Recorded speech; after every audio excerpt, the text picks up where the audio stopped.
dig it? Can you dig it? Can you dig it? Hey man, I'm DieHard Derek. It's the Midnight Hustle.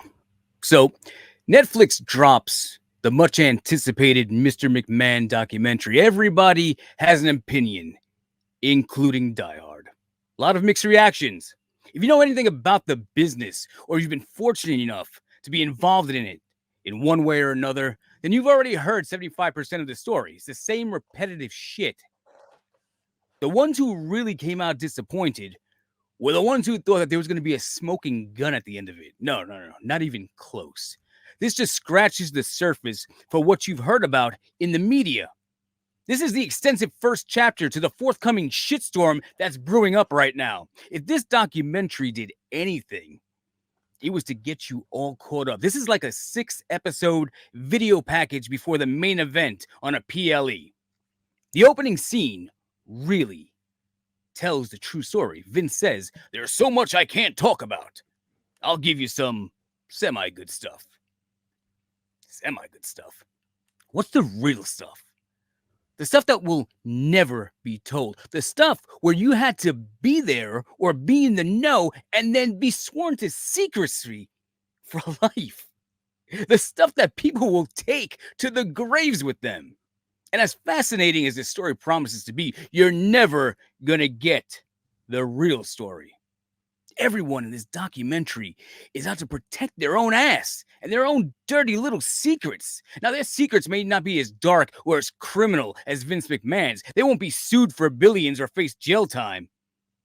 But they will do anything to prevent the truth from seeing the light in front of those that they've betrayed, mainly their families.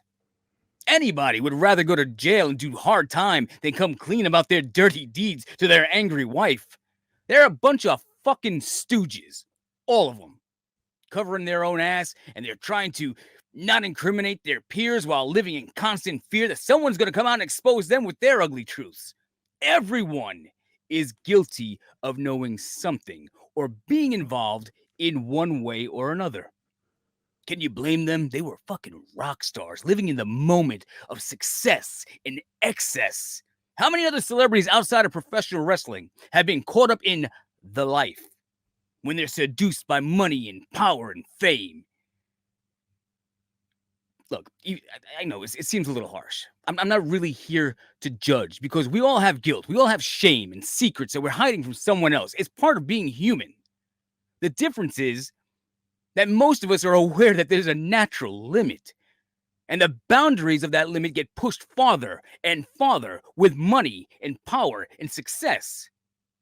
Episode 1 was a great education of the expansion of pro wrestling. How can you not admire the ambition and the vision Vince McMahon had as a businessman? It inspires you to chase your passions and make your dreams realities. But like any great story, you've got to watch a meteoric rise in order to witness the tragic downfall. Well, let's talk about it. Right now, I'm going to bring in my boy. This guy coming to the stage. He's been a wrestling fan from 1977. He'll tell you that all day, every day. It's my guy, Brooklyn's own Toddy D. What's going on, my brother? What is up, DieHard? It's great to be back. Great to be back on the Midnight Hustle podcast. It's been a dog's age. And yes, everyone, been a fan since 77.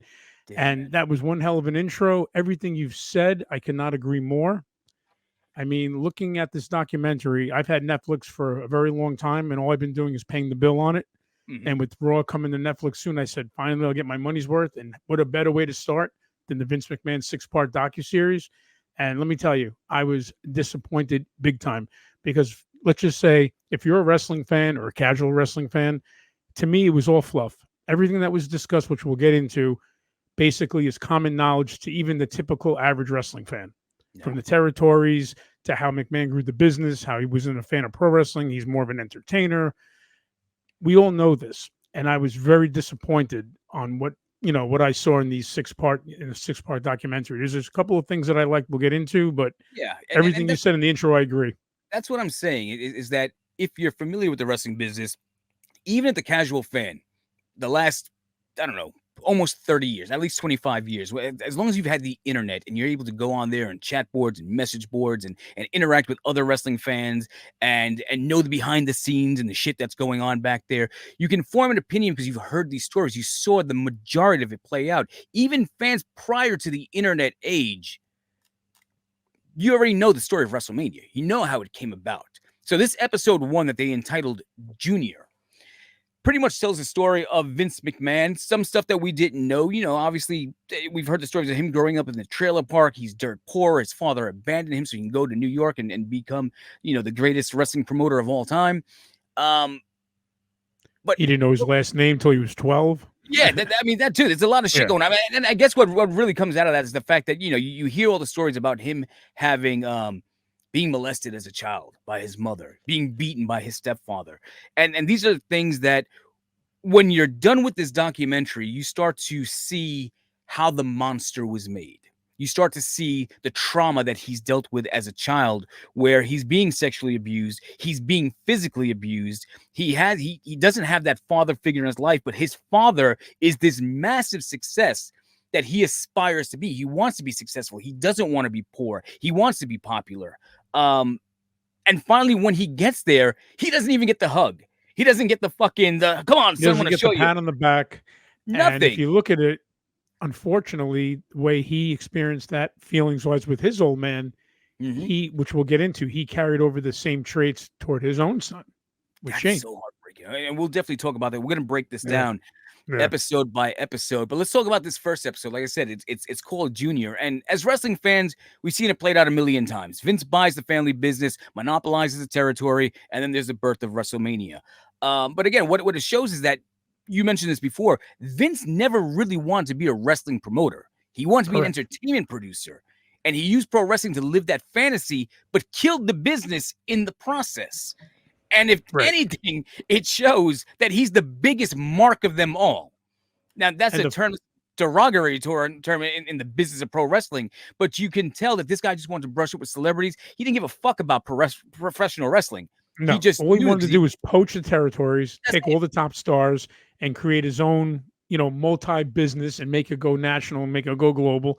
And, you know, speaking of chapter 1 with Junior, I don't know if you're aware of this or not, if you caught it, but he was looking to have Dusty Rhodes be the original Hulk Hogan of his company.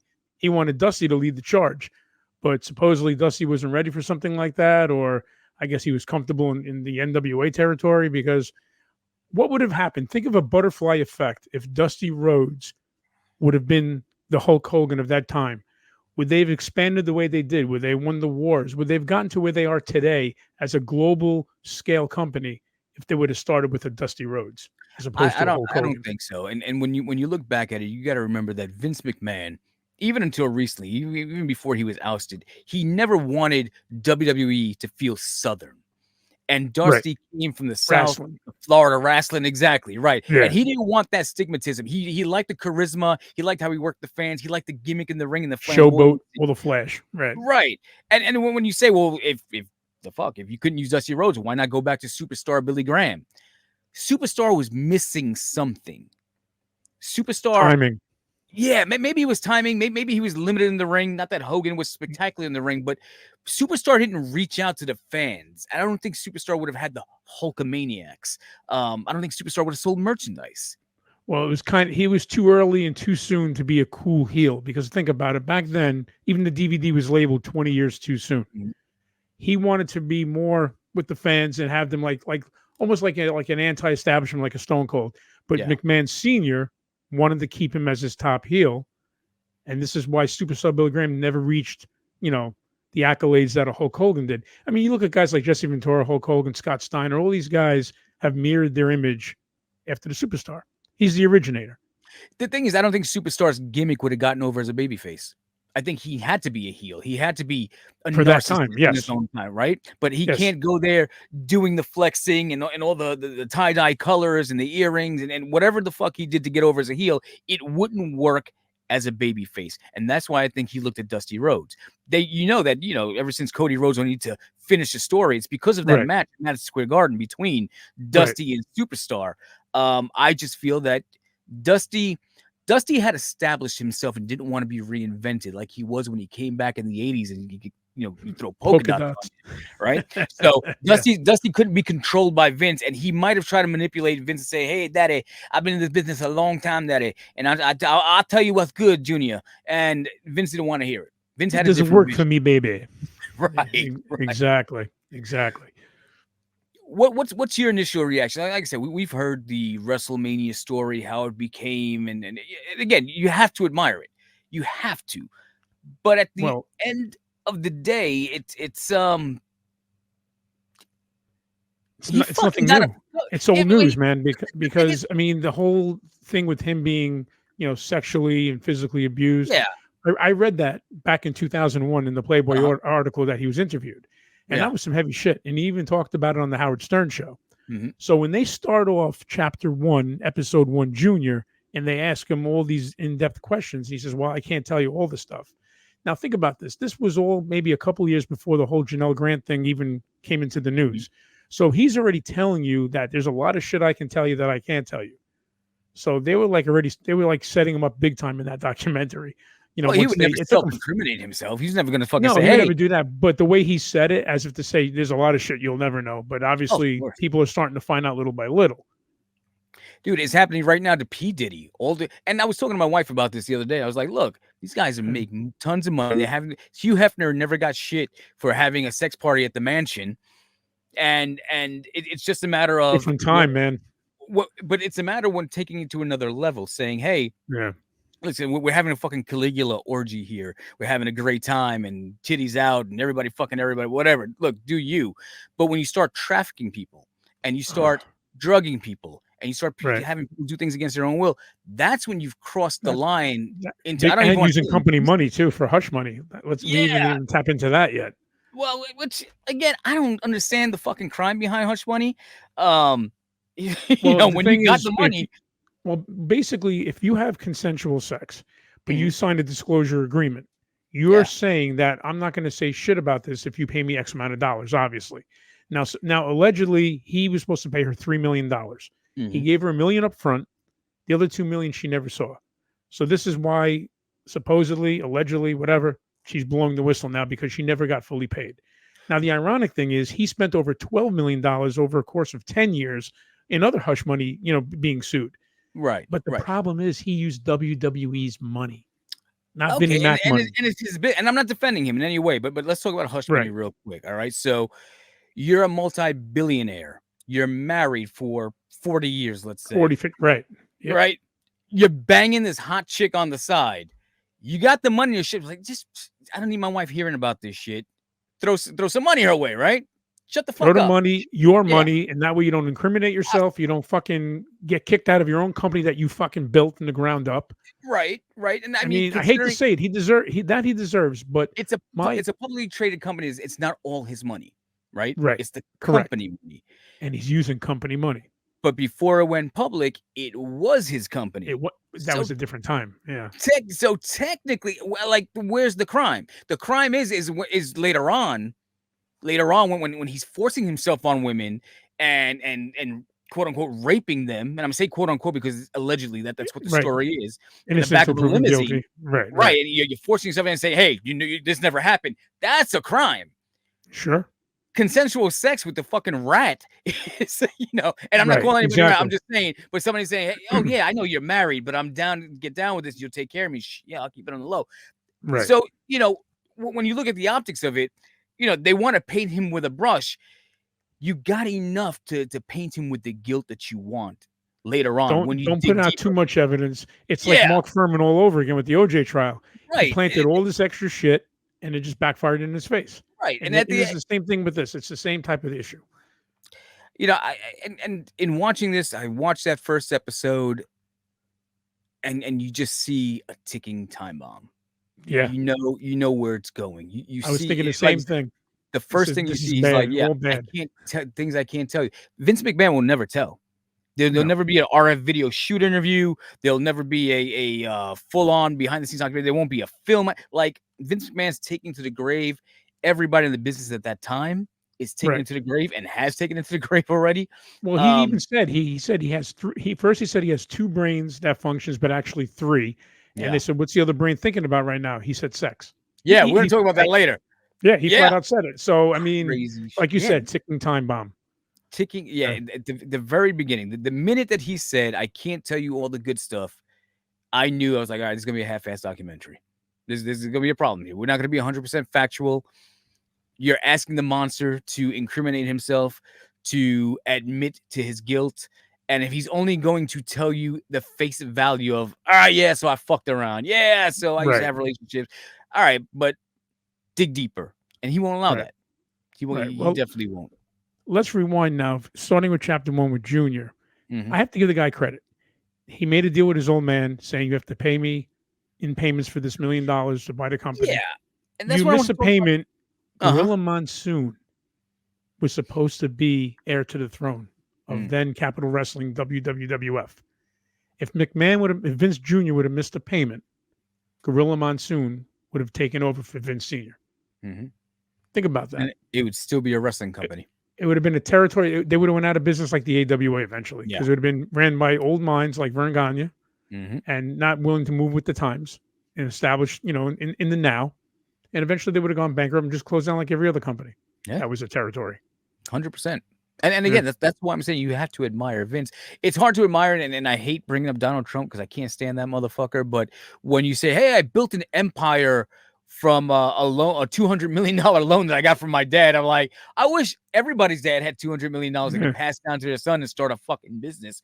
So, it contradicts, because you want to feel for Vince saying that he was dirt poor growing up, and I know that he took out the loan, but as a businessman, yes, he created an empire.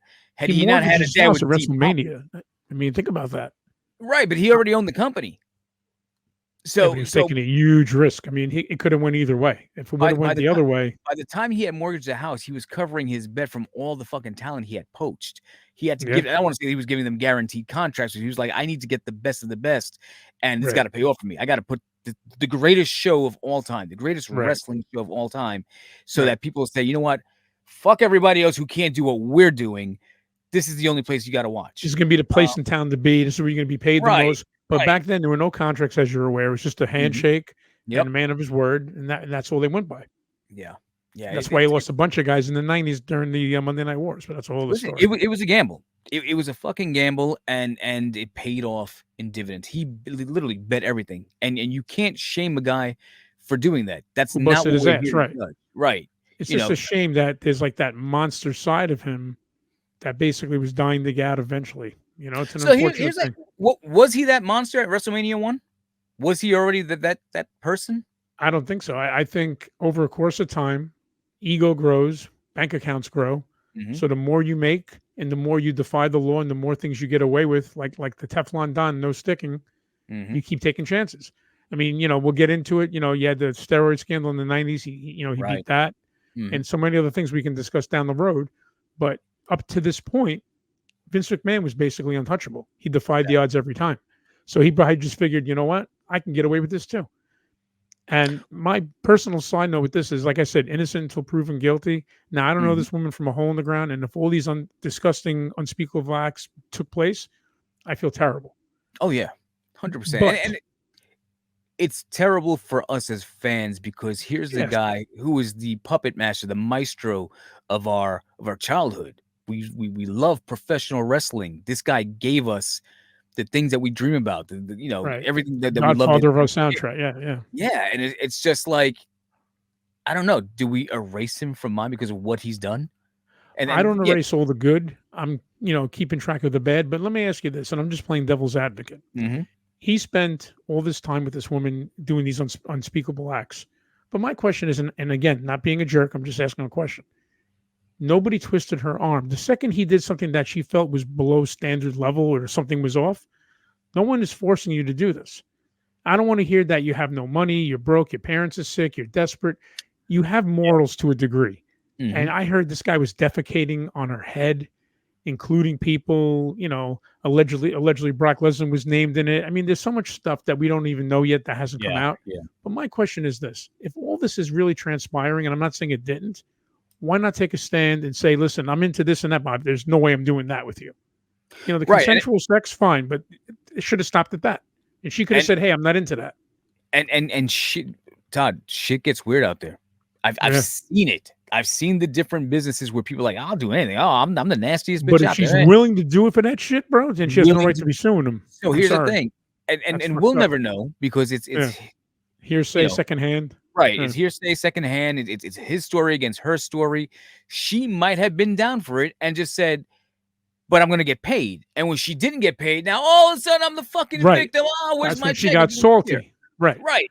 So, you know, she could have got And away. now- And again, we don't know all the facts, right? No. Three But- sides to the story: her side, his side, and the truth. And Right. eventually, hopefully, it'll come out. And it's crazy because I know there's text messages showing how disgusting he is, but if she was agreeing to it and she was like, yeah, I'll do that for you. Yeah, fuck that. Yeah, Brock, Yeah. I'll do that. Yeah, you can shit on my hair. It's like, that's Well, the how- part we don't hear. And Now, how I'm about not the story saying with the this right. dildos too, bro. Allegedly, he named dildos after wrestlers. You know, using them on her. I mean, can you imagine the Hogan 24-inch Python dildo? Listen, you know, man, I wouldn't be surprised because he's kind of freaky like that. I mean, think about it. The character we saw, the Mhm. Mr. McMahon character, Yeah. once Bret Hart left and he turned into this evil owner. He says that he became this character because when he was a kid growing up in the trailer park, he hated the rich and he wanted to be everything that he was against as a character. But who's to say that this character just isn't like a Stone Cold type character with the volume turned up, the actual person just super turned up and exaggerated? And It's that's kinda what he scary. claimed. That's his You know? defense. Yeah, well, That's the what he freaky claimed. shit, kiss my ass, all that crap he used to do. I mean, think about Yeah. all this stuff. It's supposed to be business and for for show, Yep. but maybe there's more than meets the eye. You know, and the thing is, for all we know, he could have true psychological damage and just be a woman hater. He was molested by his mother, sexually abused Yeah. by her, and just like, Definitely has well, I'm gonna issues. Yeah, clearly. All right, so let's jump into episode 2. They entitled Heat. Did you have anything that you want to put a bow on episode 1? Nah, basically everything else they talked about was like the rock and roll wrestling era with Cyndi Lauper Yeah, and it's all the that same other old crap shit. that We we know know that. about. Nothing worth really We know that. discussing. Yeah. They talked about the TNT show he did, Tuesday Night Titans, all Yeah. that crap. And that's all shit we grew up in the 80s with USA, and that's stuff that everybody really knows about. And Yeah. oh yeah, one thing I like to put a bow on for season 1, and I mean this is something we've all seen, but it was like a nice trip down memory lane when John Stossel got smacked by Dr. D, David Schultz, in the head. Yeah. I always wanted to ask you, we've been friends now for almost 2 decades in the business. Mhm. Do you feel that smack was justified? Because I do. 100%. Okay. 100%. Yeah.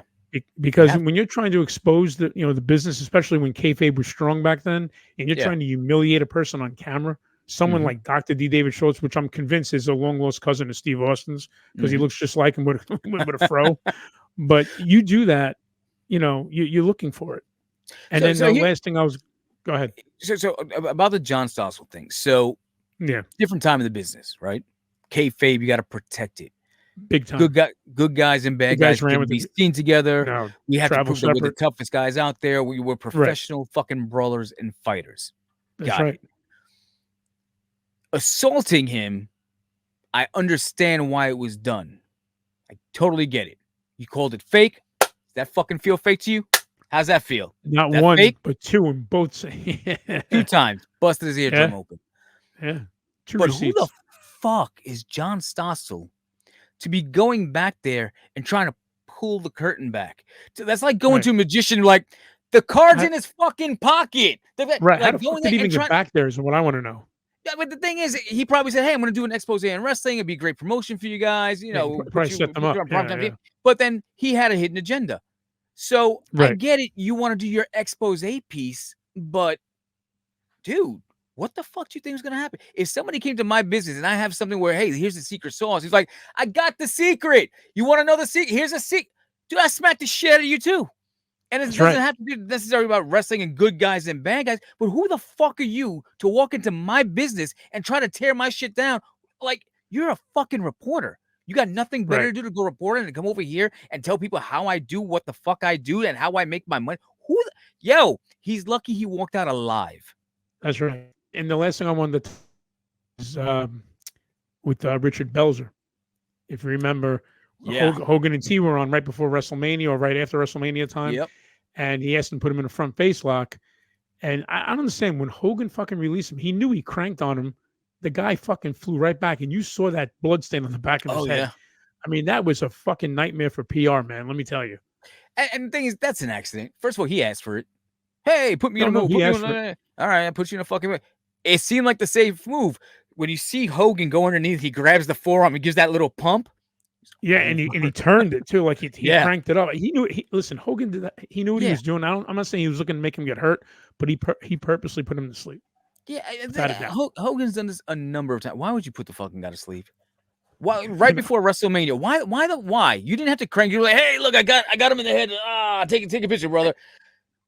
And you know what the crazy thing is? Hogan was always talking about how the boys before WrestleMania, like Orndorff, Piper, and those guys, had that barbaric mentality where they didn't want to evolve, like bringing in celebrities. So Hogan's talking about being all about entertainment, but he was kind of barbaric in that segment, like old school, if you think about it. Yeah. Yeah. What makes him any different than David Schultz? You didn't have to put him to sleep, and then you let him go. The difference is he's Hulk Hogan. That's why he didn't lose his job.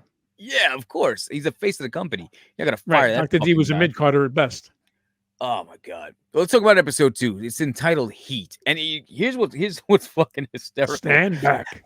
I was today years old when I really listened to the lyrics of Stand Back. I heard it on the wrestling album as a kid growing up and shit like that. I was like, fuck Vince McMahon. Why does he even have a song? And when they started this and he's talking about, I'm gonna take all the guys, I'm headed to the top, and I'm like, he's telling his own fucking story. For the guy who was just the ring announcer, from the guy who's like, hey, kayfabe, I don't own this place. I'm just the man on the mic. Right. You fucking did a record, and then you got Macho Man, Brutus Beefcake, Jake the took the Snake, words and out of my clowns mouth. on the fucking trumpets in the back. These big bad wrestlers playing instruments behind the Hogan boss, playing bass, killing the fucking illusion of professional wrestling. Like, but again, this was Vince McMahon. When you listen to the lyrics, he thinks it's his version of Sinatra's My Way. Pretty much. Tell him how he took over couldn't the dance worth business. of shit, but his chops weren't that bad. I've heard worse. But the dancing, oh my God, he makes all of us white boys look bad. That's all I'm going to say. You know, they talk about that interview that he did during the Attitude Era. Where he was like, hey, you know, good guys and bad guys, where he killed kayfabe. This song might have been the original. This performance was the original kayfabe killer. Okay, but when I look at Macho Man, Randy Savage, Jake the Snake, and they're playing the fucking trumpets, and I'm like, that's not what I'm. And then he's over here talking about how he's taking over the territories. This killed kayfabe. I didn't see that as a kid. I saw it now. You see, I did, and even as a kid, before I knew all the terminologies, I was just like, "What the hell is this?" You know, and it was like embarrassing to be a wrestling fan. And that's right around the time they came out with the first wrestling album. But that's a whole other thing. Man, so this episode starts exposing the business with the grueling schedules, the lack of pay. They show how Vince exploited the workers, down to having them wrestle 7 days a week, injured, no guaranteed pay, no medical. But it also starts showing that it starts to cast Vince as a pimp. You know, he's still building a company, and there's an argument to be made that if he didn't do what he did the way he did it, ran that business that way, WWE wouldn't be where it is today. Like these legends, the Bret Harts, the Hulk Hogan's, the Roddy Pipers, the guys who went on the road 300 plus days a year for little their pay, family, their kids' events, all that. There would be no guaranteed contracts had these guys not done it. Wrestling would not be as big as it's today if those guys did not make the sacrifice. So you can paint Vince with that brush that he was a pimp and selling his talent out there and pushing them to the point of it's like a real pimp getting a woman hooked on heroin and getting 25 Johns a night. And it's just like, hey, go out there and make my company the biggest it can be. Not for you, but so it goes on forever. You'll get a little scratch, but you got to make my company grow. Right, of course. But the thing is, they were getting their money. First of all, these wrestlers were getting paid more than they've ever been paid. I'm not saying by today's standards, but back in the 80s. For that standard, right. It's merchandising. I mean, they went from territory smoke-filled arenas to going global, making like at the time, I don't know, not maybe millions, but like hundreds of thousands. Just in general, it was money that they've never seen before. Yeah. So how do you say no to that? You hide your injuries. You don't want to lose your spot. I mean, you go through all this shit just to stay on top. And this is entering booze, drugs, painkillers. You know, it was a rough road, man. Like I can understand how these guys can look at the talent today, like the Seth Rollins, the Roman Reigns, the John Cena's, like, these fucking guys, they don't work as hard as we used to. I get it. We don't have the guaranteed contracts. We don't have the medical, they don't take care of us. We have to work injured. I get it. But had you not done it, they never would have got it. And at the time, you were doing something and making those sacrifices so that you could make more than you were making in those smoke-filled Originally. arenas. That's right. When you were in And as time Mid-South that paid evolves, $30 a fucking night, right? and now they're bitter because they didn't get the guaranteed, like you said, they didn't get the money, the guaranteed contracts. But like you just said, if they didn't make those sacrifices, A, they wouldn't have been making the money they made. And B, in order to have it evolve to what it is today, it had to start somewhere. Enter Jesse Ventura trying to do unions. Exactly what I was going to talk about. They tried to bury Jesse. Big time. Vince tried to bury Jesse, and the boys tried to bury Jesse because the problem is that it still made him look like a hero. He was the real voice of reason. I mean, a union would have hurt pro wrestling. That's 100% true. Because what if you're having WrestleMania and it happened later on in the Attitude Era? How many guys held up Vince McMahon? Warrior, Jeff Jarrett, they held him up and they were like, I'm not going out. Imagine if you had a union where there's a shop steward like, hey, listen, unless there's equal pay, these guys aren't performing in WrestleMania. You got a card going on there. So would a union have hurt pro wrestling in those days? 100%. Absolutely. Yeah. It would have benefited the wrestlers. I've had jobs with unions versus non-union, so I know how they go. Right. Was it needed to protect the workers? 100%. Right. But it would have limited what Vince could have done with them. There's certain things where he would have been like, hey, I need you to do this. I need you to take this kind of bump. And they're like, nah, brother, my shop rep won't let me do that. Or the union doesn't, you have that doesn't work. That doesn't work for me, brother. The original doesn't work for me, brother. Right? That's right. It's a hard spot. So as much as I would say, yeah, man, like, yeah, these guys should always have medical. These guys should always be guaranteed. But you look back in those days, again, union would have killed the business. I agree with Jesse Ventura. The boys need to be protected. But we wouldn't have the business we have today. Right. But the best part was about that point blank when they asked Hogan, did you rat out Jesse? And he finally was like, yeah, absolutely. Finally. For years, he was saying he didn't. Yeah. And he just not even batting an eye. Yep. And Jesse was recently interviewed and he was asked, what will it take to be friends with Hogan again? He said, well, he has to apologize to me and admit what he did. And he never did. And now all of a sudden with this documentary. Now he does it on Netflix. I'm doing the public. I won't do it to your face. But I'll do it in front of millions of people watching, but I won't give it to you. I won't say, hey, brother, I know what you were trying to do. Kind of appreciate what you're trying to do, but not going to give you your due. Yeah. At the time, it wouldn't work for us. It would have hurt the business. Right. Vince literally wouldn't have been able to grow that company had he had the restrictions of a union. And those guys wouldn't have been able to make the sacrifices that they made without the restrictions of a union. A union would have been great. Union would have been fantastic. I don't think they need a union now. I think everybody's being paid handsomely. I think they have all the medical they need. They're injured.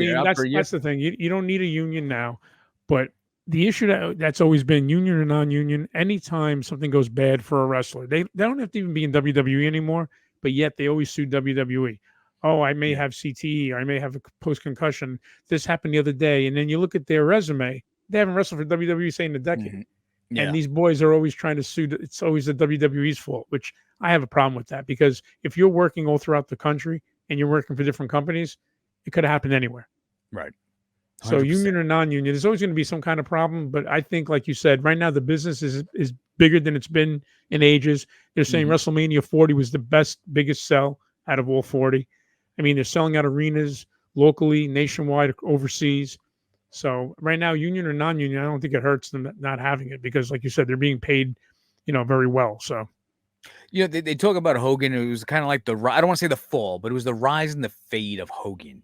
Here's the guy handpicked by Vince McMahon to lead the charge, be the face of the company. Then there's a steroid scandal. Now, I'm going to be honest with you. I don't give a fuck about steroids. I don't care. There's no performance enhancing in wrestling. That's right. And back then, it wasn't even illegal yet, if you think about it. No, not at all. Thing. You were selling the product based on a look, not based on them breaking records. I can understand performance-enhancing drugs in professional sports like baseball and football where there's records out there and it makes you a better athlete. Here, you're doing it for the look. That's it. The look and entertainment. It's like a movie. Like when you watch like Rocky 4 or Rocky 3, they're all shredded, they're jacked. Whether it's HGH or steroids, you're playing a part in a movie. You have to play the part and look the part, so you have to look good. Wrestling is entertainment. You're not going to have an asterisk at the end of your record like a Barry Bonds because it's not professional sports. It's it's sports Right. entertainment. And then here they are trying to pin it on Vince, like, oh, well, Vince didn't make you do it. You Right. knew what you needed to do to You be knew the top guy. consequences. Right. You want to work the main event?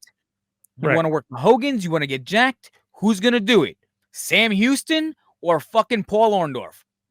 Like, exactly. That's who's it a hell gonna of a hell of a difference in a comparison, but that's exactly correct. You know, and like working into the whole steroid scandal before we even get into that, after WrestleMania in episode 2, they discuss how WrestleMania 2 was a big mistake. Mhm. Vince said, "Oh, I guess we'll never do that again, pal."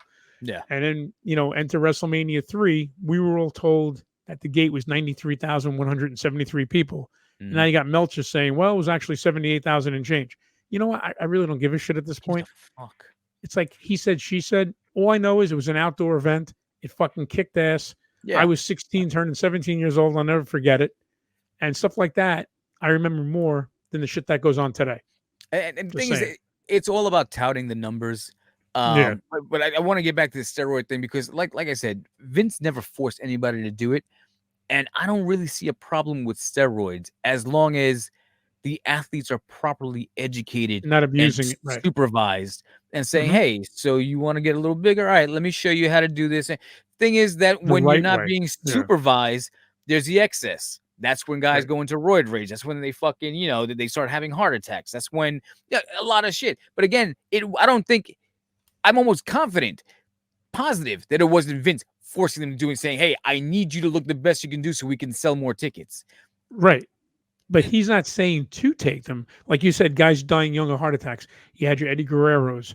You had your Road Warrior Hawk, Rick Rude, Hercules. All these guys were in their late 30s, maybe early 40s. They were jacked. They were huge. And yes, they were doing roids. You look at a guy like Lex Luger who became paralyzed for a while. Now look at Hulk Hogan. The guy was on Arsenio Hall. He denied ever taking steroids, which was a big mistake. Now you look at him today. He's 70 years old. Granted, he's not as massive as he was in the 80s and early 90s. Yeah. But you see, the reason why he still looks good for his age, when he was juicing and doing the steroids, he was doing the proper cycle and he was maintaining it and not abusing it, like you said. Right. So Vince wants to spin off and do his own World Bodybuilding Federation. What do you think would have WBF. How does it? I mean, it didn't take off. It was fucking dead on arrival. But like, what would that have been? Like, would you watch? It looked like it was going to be pay-per-views of this guy's flexing and oiled up. Who the fuck's watching that? You see, Vince is into this sick shit, man. I mean, if you go back in time, he's into big dudes, oiled up dudes. And I was watching the documentary and they were showing these guys like in the background dancing, doing all kind of weird shit. I don't recall seeing that, but I do remember when WBF came out, I was like, even as a kid, I was like, what the fuck is this? If I want to see bodybuilders, I'll watch an Arnold Schwarzenegger documentary. I always thought that the know? WBF was a front so that he can, not about steroids and shit like that, but because for some reason he had gotten Lex Luger, but Lex couldn't work on TV. But in order to still say, hey, we got Lex Luger, I'm gonna put him in Use the that as an alternative. Right. Yeah. So it WWE could've has been a Lex, not in the ring, but on this other stage that we have here. But I'm just saying, Like a fine line. We got him representing, but not representing. What do you think a WBF pay-per-view would have looked like? Super gay. Super gay. A bunch of guys just flexing and Just oiling flexing, up. oiling, right. How many double bicep shots or back poses am I going to see or calf extension poses? Who gives a shit? You ordering that shit? Hell no. You know what? I know you're a fan since '77. You're not gonna support no WBF. fan of wrestling since '77. Not that WBF bullshit. Vince says this promo. He says, when you see this symbol, you can be assured of a drug-free sports entertainment. Meanwhile, his motherfucking looking gas on his powder blue suit. Yeah. Vince was taking the steroids himself, which I mean, hysterical. the jackets he wore, he was like bursting out of him. Even as a kid, I was like, this guy's fucking jacked, man.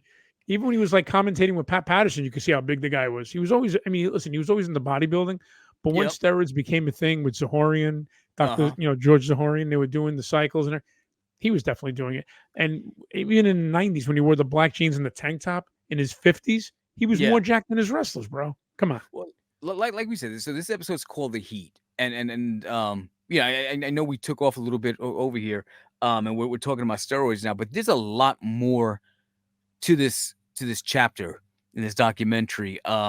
They talk about Phil Mushnick from the New York Post Oh, exposing big the hater. WWF. Yeah. We talk about Jimmy Snuka and how Vince might have helped make that go away. And, Right, and with they didn't. Vince, man. Yeah, they didn't touch a lot on this one, but Dark Side of the Ring did a better job when covering that. But I think what they're building up to is showing now that he's got the power, now that he's got the money, now that he's had the success of WrestleMania, not just 1, but WrestleMania 3. Now it's Now that growing.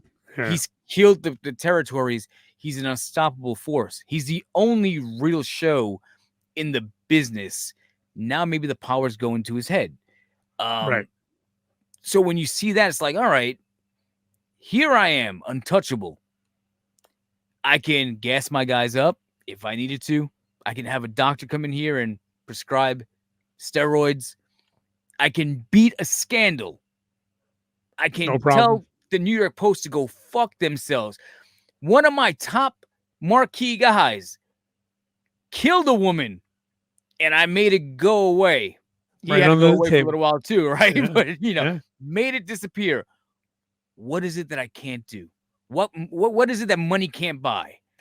And when you And see that's that, exactly it. The more money you have, the more power you have, the more risks you take, and the more you believe you can get away with.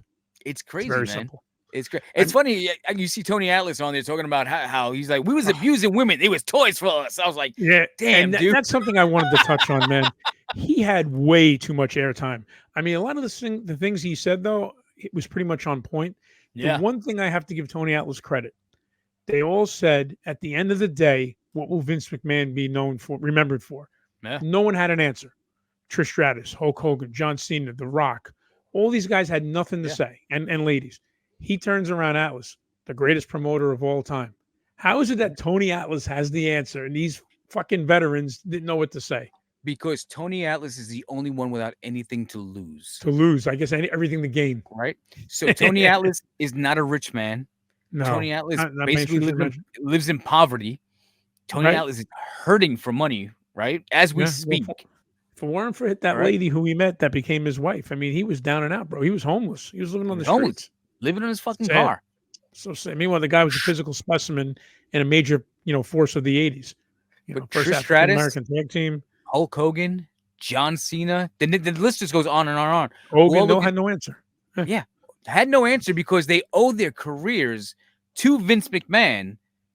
And while they may not agree with what he did, they don't want to endorse what he did.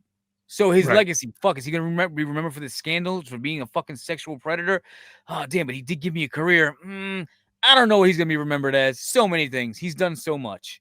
Yeah, I'm on this fine line. I'm walking a tightrope. I don't know what to say. So I guess they just shut their mouths and didn't say a word. There were other interesting things too about the Heat document, the Heat part, episode 2.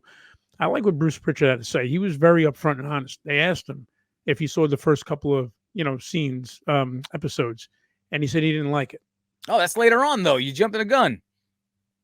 Oh, I'm sorry. No. I take that back. Bruce Pritchard, he was talking about when Hulkamania got stale, rather. My bad. Okay, yeah. And basically, when Hulkamania got stale, he was allegedly saying to Vince, I'm never going to go to another company. Mm-hmm. When it's time for me to retire, I'm going to retire. And they all believed that once the character got stale, he was done. But listen, we all know how money talks and bullshit walks. So the thing is that he did get stale. He passed the torch to the Ultimate Warrior, which was a huge mistake. Didn't work.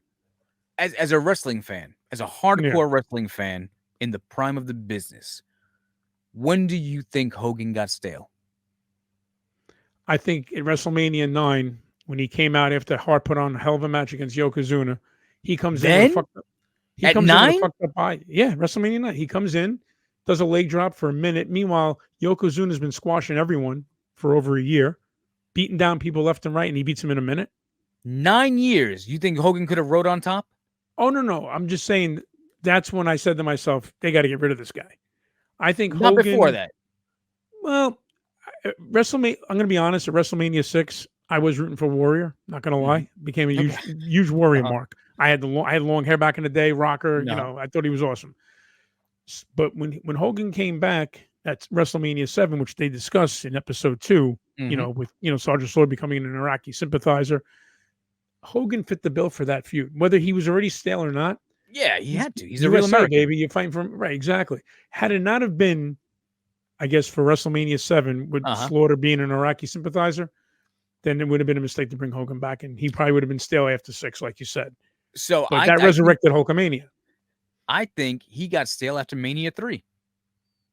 So not necessarily right after Mania 3, but the way, exactly how it played out. So WrestleMania 1, he's the handpicked guy. He's the face of the company. We're building the thing around him. Right. WrestleMania 2, oh my God, we got this big monster now. Oh, and he crushed your ribs because it's still kayfabe, and we're gonna put him in a cage. How could he ever beat this guy? Yeah, right. Beats that fucking guy, right? WrestleMania 3, oh my God, the biggest challenger of them all, Andre the Giant, slams the Giant, beats the Giant. After WrestleMania 3, going on a Saturday night's main event, rekindling a feud with King Kong Bundy and Orndorff and a host of these other guys. By that time, they're like, yo, we got to take the belt off this guy. It's a little much. Right. Well, he took a step back at WrestleMania 4, though. I mean, they had the double disqualification, him and Andre, and that's when they were building up Macho Man when he won the tournament. Nobody wanted to see him win that fucking championship again. Nobody wanted to see him win that tournament. Can you imagine if Hulk Hogan would have walked out of WrestleMania 4 as a champion? Nah. It would have been too predictable, and people would have been upset. I was happy the way they did it, and the way they built Savage up, getting beat down from one guy after another, and just coming back for more, and living, to fight the occasion, just keep going. I mean, it was a great story. But if Hogan would have won, I feel like he got rejuvenated a couple of times. Just when you thought he sucked, just when you thought like, I can't anymore with this fucking guy. Third chance, right? So you give him Savage gets a nice run, but then you got that phenomenal storyline, right? You get that phenomenal storyline. WrestleMania 5. Now the two friends are going to war with each other. Boom. Okay, great. Now I've seen that match 100 times because they fucking feuded forever. But the fact that you had the story behind it about the Mega Powers, great. Give him big up. The build was good. He falls again because what does he do after Macho Man Randy Savage? He gets into a feud with Zeus. Yeah. Well, they took that shit from the goddamn movie, which I want to talk about. Well, that's what I'm talking about. No holds barred. Right. He started to feud with a fictional character. They brought him into pro wrestling. Right. By the time he gets to WrestleMania 6, he had to pass the torch to Warrior because they were so fucking tired of him. Like you said, WrestleMania thing is Warrior couldn't carry it. Warrior couldn't carry the weight. He didn't even hold the fucking championship for an entire year. Right. When you put it on Slaughter for the heat, the only person that can beat Slaughter is the Real American. But one of the worst fucking main events in WrestleMania history. At least up until that point. By the time in WrestleMania 8, they're like, dude, get the fuck out of here. The one thing that bothered me was him coming out, Slaughter, still wearing the Warriors purple title. That looked fucking horrible, man. Yeah. I'm sorry I had to say it, but it was just horrible. But if it weren't Hogan in WrestleMania 7, what Real American were they going to get? Hacksaw Jim Duggan? No. And that's the thing. You needed Hogan. As tired as you get a Hogan, they prove that he always came through in the clutch. Exactly. Just when you thought like, hey, Savage on you guy. Years, that's enough. All right, Warrior couldn't carry it. Fuck. Go back to Hogan. And you would always go back to Hogan. Even like you said, WrestleMania 9. WrestleMania 9. Bret Hart should have cleanly beaten Yokozuna, but now that you've got this big 600-pound Japanese fucking guy. Right. Who can beat him? Yeah, but he did say in the interview, he said the only reason why he was cool with Hogan going over because Hogan promised him a title match. Which, of course, that doesn't work with me, brother. I mean, that never happened. So that we never got. We fucking sucks. Bitter Brett. But let's get back into this heat, though. Let's talk about Mel Phillips and that scandal. Another scandal. Oh, my God. With the Ring Boys. Yes. Ring Boys, teenage ring crew. Bret Hart just flat out called fucking Mel Phillips a pedophile. And then this is what, to me, this is where the real crime story starts. And they connect Terry Garvin and Pat Patterson. Right. I'm wondering how Pat Patterson, in a day and age, and I know there wasn't cancel culture back in the 80s, but if it's out there where some young man is on the 6 o'clock news talking about Pat Patterson made advances towards me, grabbed my dick, trying to have sex with me, and he's naming him, not saying the guy Tom Cole said this. Right? Yeah. Calling Pat Patterson. At 16 years old, he was propositioned by Pat Patterson. Now, Patterson was released, but then all of a sudden he was brought back. So what did Vince do? Listen, Pat, I got to let you go for now. We got too much heat on us. Once it dies down, I'll bring you back, pal. And that's what he did. You know what's funny though? You know that guy, what was his name? Tim Cole? Tom Cole. Tom Cole. You know he's from New York because they're like they're interviewing him and they're like, so what happened? He's like, yo, he grabbed on my testicles and my buttocks. Yeah, exactly. What? Are you from Starrett City there, pal? Where are you from? I'm like, what the fuck? He's like, yeah. Pat Patterson was grabbing on my balls. And then he settled the case, Vince. He settled the case with Tom Cole, another case that he settled, and he settled that case, and we have to also get into Bro, Terry referee. Garvin offering a 16-year-old cocaine and sex. Yeah. How did that not shut the company down? Different time. I mean, listen, now today we have social media, we have cell phones. Everybody's always going out like this, filming shit, Of course. But I mean, like back said, then you got away with murder back then. I mean, not that it was right and it shouldn't have happened, but unfortunately it did. I mean, it triggers Phil Mushnick to go into the New York Post, calling WWE a pedophile ring. Bret Hart himself says that he knows things were happening, but that people turned a blind eye. He did too. Everybody knew the fucking secrets, right? And our boy Tony Atlas, he turned around and he said, "Oh yeah, Pat Patterson touched my dick plenty of times." Yeah, well, that's the thing. I was like, why would you be bragging about that, pal? Right. So, and for whatever reason, Tony's like, yeah, well, I guess I let him do it because here I am, a black man in pro wrestling. It's just grabbing my dick, but then I need to feed my family. Okay, I get it. But if you felt this strongly about Pat Patterson fondling you against your will, why would you go on 20 years later on Legends House and share a house with Pat Patterson? Yes, part of the cast. I was about to say it. Yes, you shared a house together. I mean, there's a lot of things, and to transition into another case, how about the alleged rape of Rita Marie, the referee? That's definitely. I mean, she's saying that he forced oral on her, and when she couldn't complete the job, he forced her on top of him in the limo, saying, "Hey, if you don't do this and that, this is why you get paid the money you get paid." Right. She was on Phil Donahue, talking about it. This could be real. So allegedly, Vince assaults his referee Rita Marie. He denies it. He sued Geraldo Rivera for that piece, by the way. So here's the thing: Vince denies it, but then admits to it being consensual. So you're saying, I think he's denying that he forced her. Right. I think there was a rape. The denial is I didn't force her to do things. Everything we did was consensual. But she agreed to whatever we did. But then Vince says himself, and I quote, that the statute of limitation for rape had run out. So in 2023, when they took that temporary statute of limitation off, right, they dropped her. Right. Yeah. Vince had to settle with her.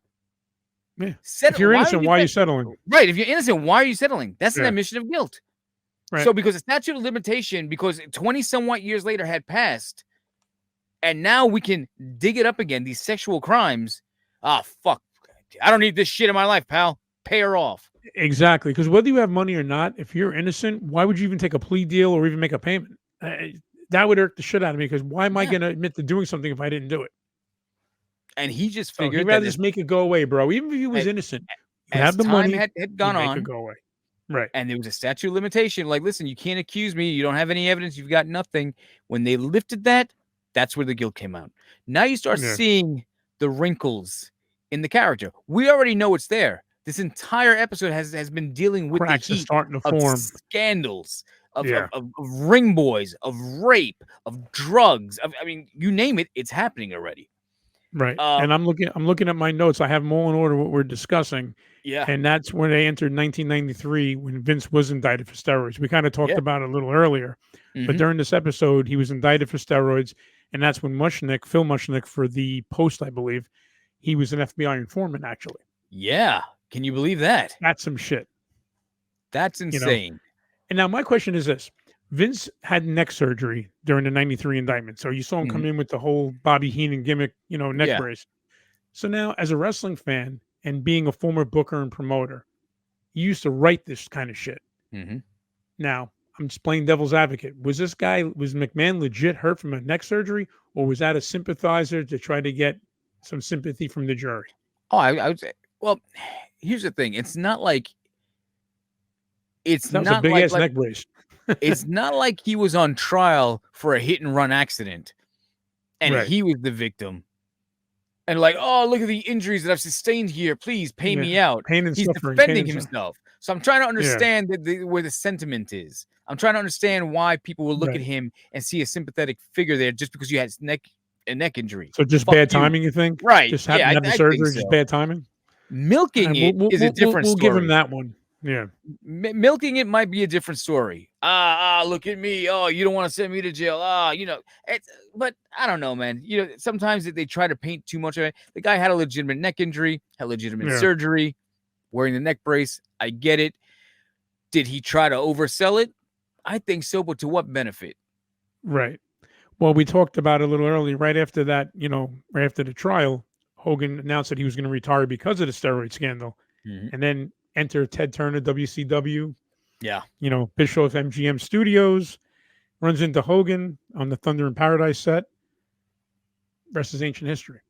Yeah, and it's funny because, again, this is where you have to take the admiration for Vince McMahon, where the biggest star that he created goes to his competition. He's going to start competing against him for the Turner organization of all places, because he's always had that little that pissing contest with billionaire Ted.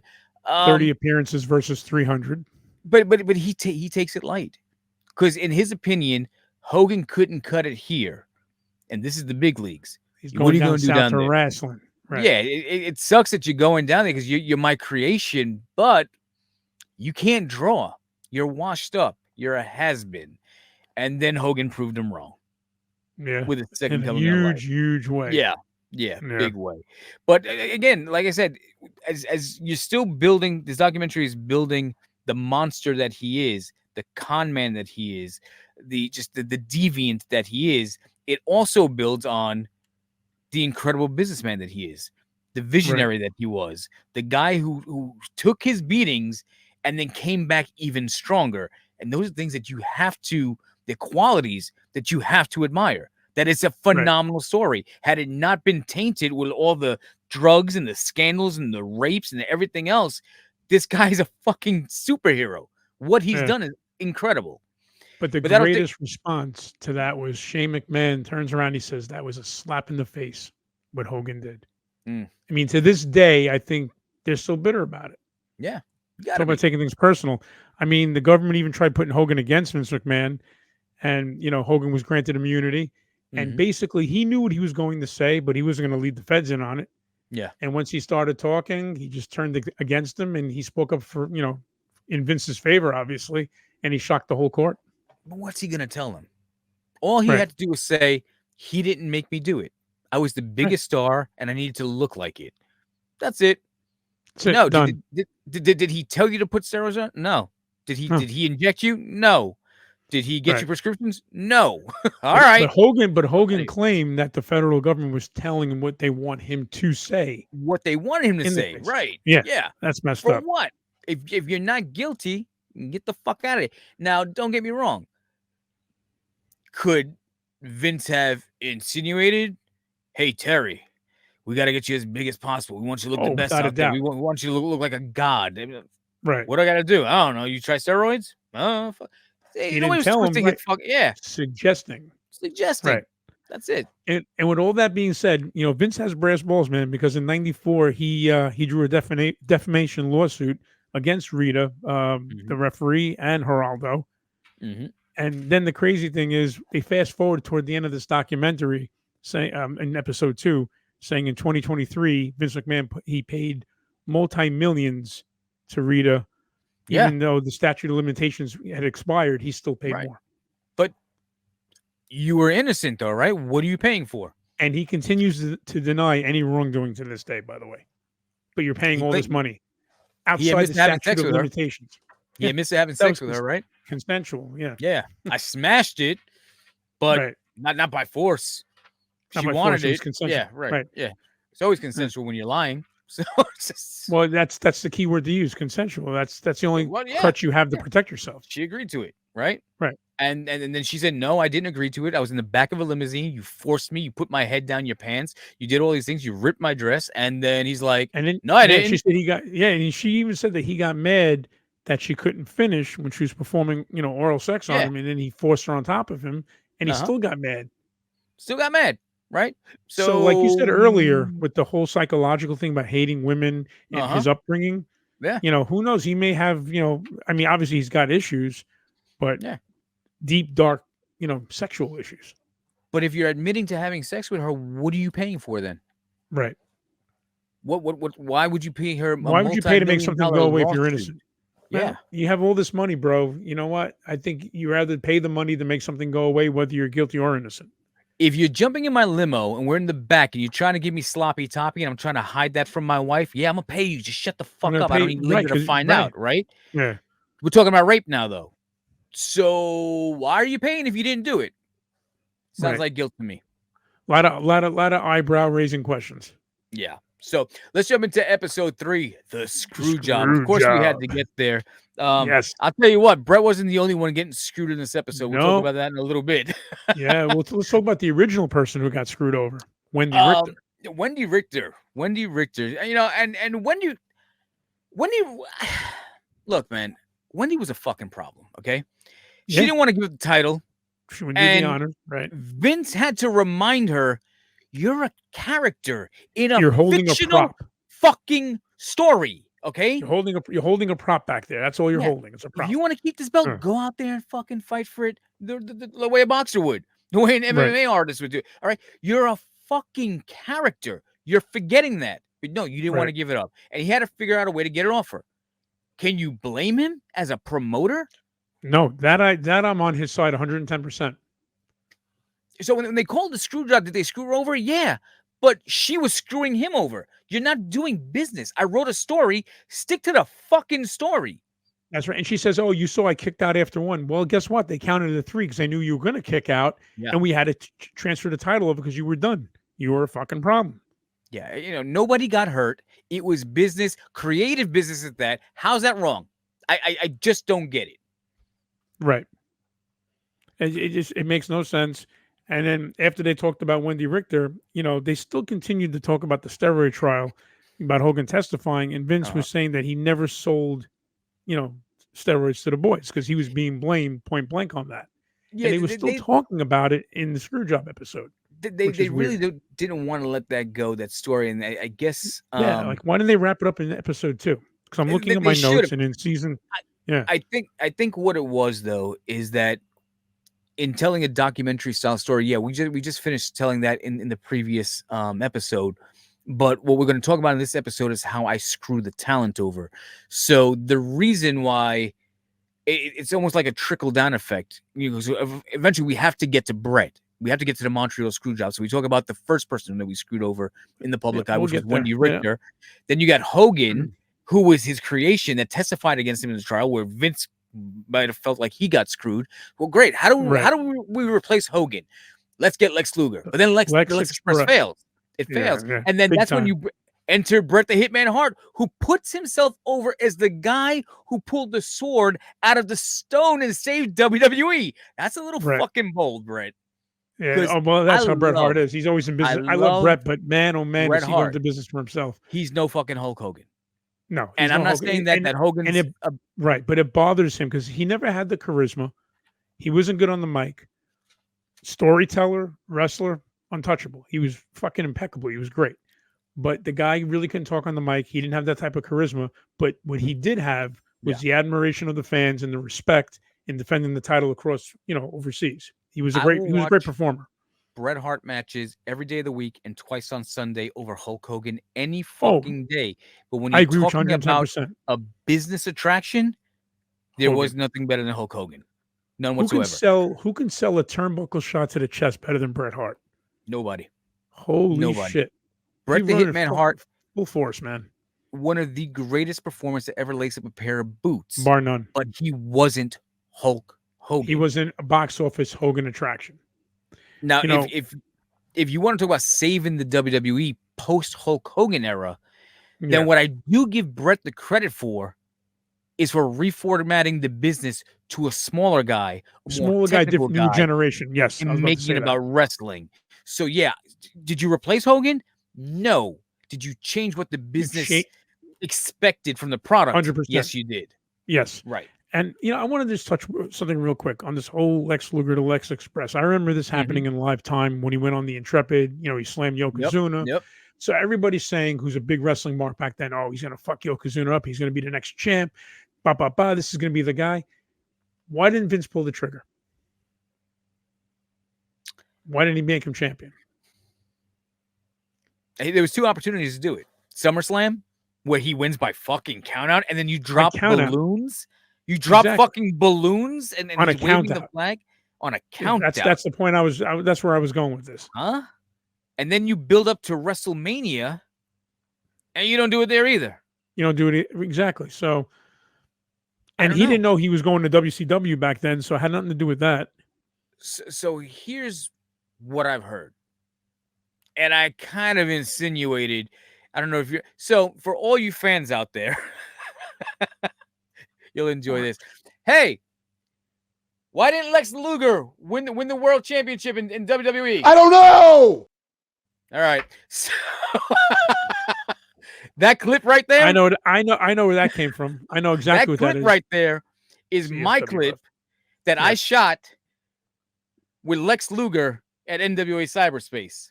And that night, that was the only night that he ever worked for us. That night, me and Lex got fucking drunk in his room because he went to the bar and he brought 2 bottles of Grey Goose and we're getting hammered. And he confessed to me, not confessed, but like he opened his heart to me about the whole Elizabeth thing. And here I am trying to ask other fucking questions, like the mark that I fucking am. And I was like, hey, it's an opportunity. You can't let it pass you by, of course. Right. I would too.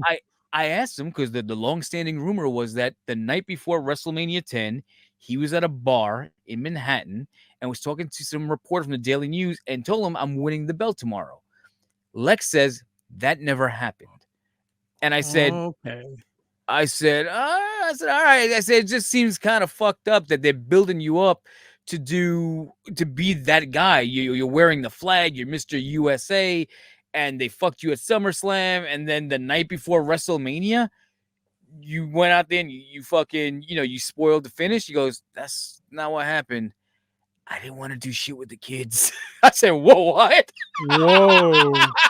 He goes, it's not me, man. He says, they want me to go out there and shake hands and be this guy and kiss baby. He goes, I didn't want to do that shit.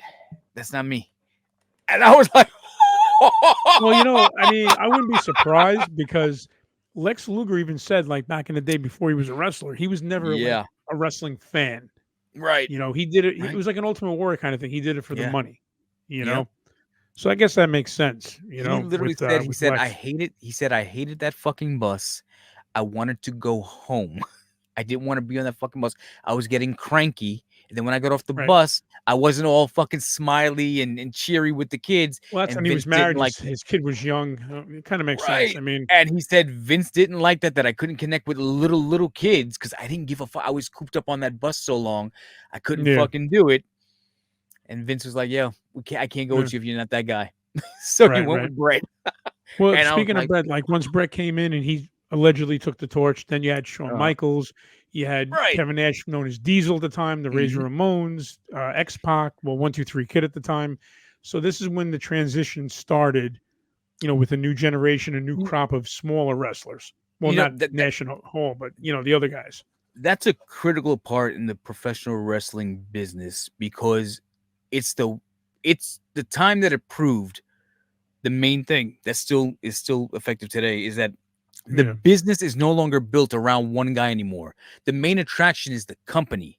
And you got to give Vince credit for that because he had a Hogan. He tried to duplicate Hogan with the Ultimate Warrior. It didn't work. He tried to duplicate Hulk Hogan with Lex Luger. It didn't work. He tried to do it with Sid Vicious. It didn't work. And he says, you know what?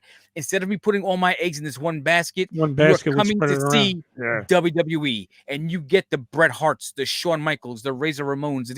And there's so much more attraction. So if one guy goes down, another guy could easily slide right in. And again, as a businessman, you gotta give him credit. He changed the game. And you gotta give Brett credit. He was the first one. Very true. And then it's funny because like once all this started, then everyone started jumping over to the WCW bandwagon. You had Lex Luger in the Mall appearance, and then Randy Savage, and But and Everybody how many else times went have we heard this? The same way we've heard the story of the first WrestleMania a million fucking times. We got to hear Eric Bischoff tell about the story. Oh, I went to Ted Turner's office and he said, "Give him 2 hours on TNT, head to head." What's it going to All take to right. be with Yeah. contention with WWE? Yeah, he does that stupid Ted Turner impression. But that's the thing. Getting back to this whole documentary, Mhm. it took them 4 years to produce fucking fluff. All this shit that we have watched.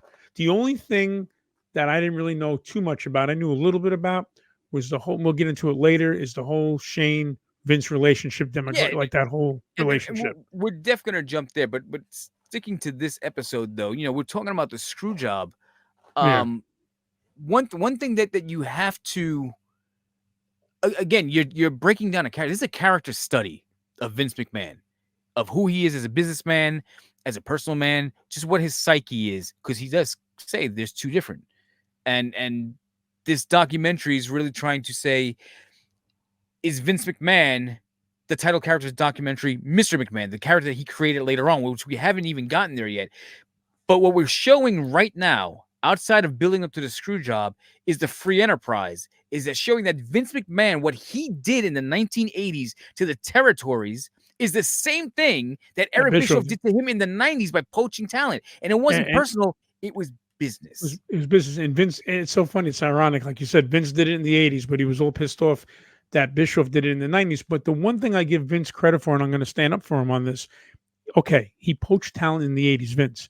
But what Eric Bischoff did, he did the same thing, but the talent he brought in to the WCW were extended talents from their WWF characters.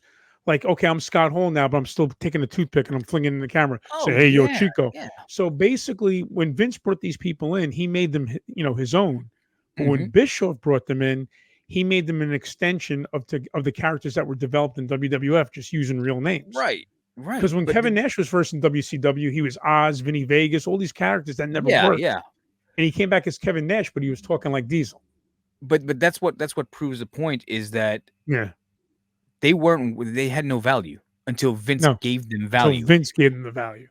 And then Eric Bischoff took him and says, "Oh, I've seen how you've played dirty. What you did to create that first WrestleMania, how you poached talent from Vern, how you took it from the territory, how you went everywhere, and then you created these gimmicks, these characters. Take a chapter out of your playbook, right? Yeah. And I'm gonna do it better. I'm gonna create this. I'm gonna make them think that you're in on it when you're not." Right.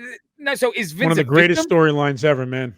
Is Vince? No, Vince isn't a fucking victim. But we know how the story ends, because the story is going to be of triumph, where it makes him look better, bigger and better than ever, because just when you think he's out, he comes back up and ends up buying WCW.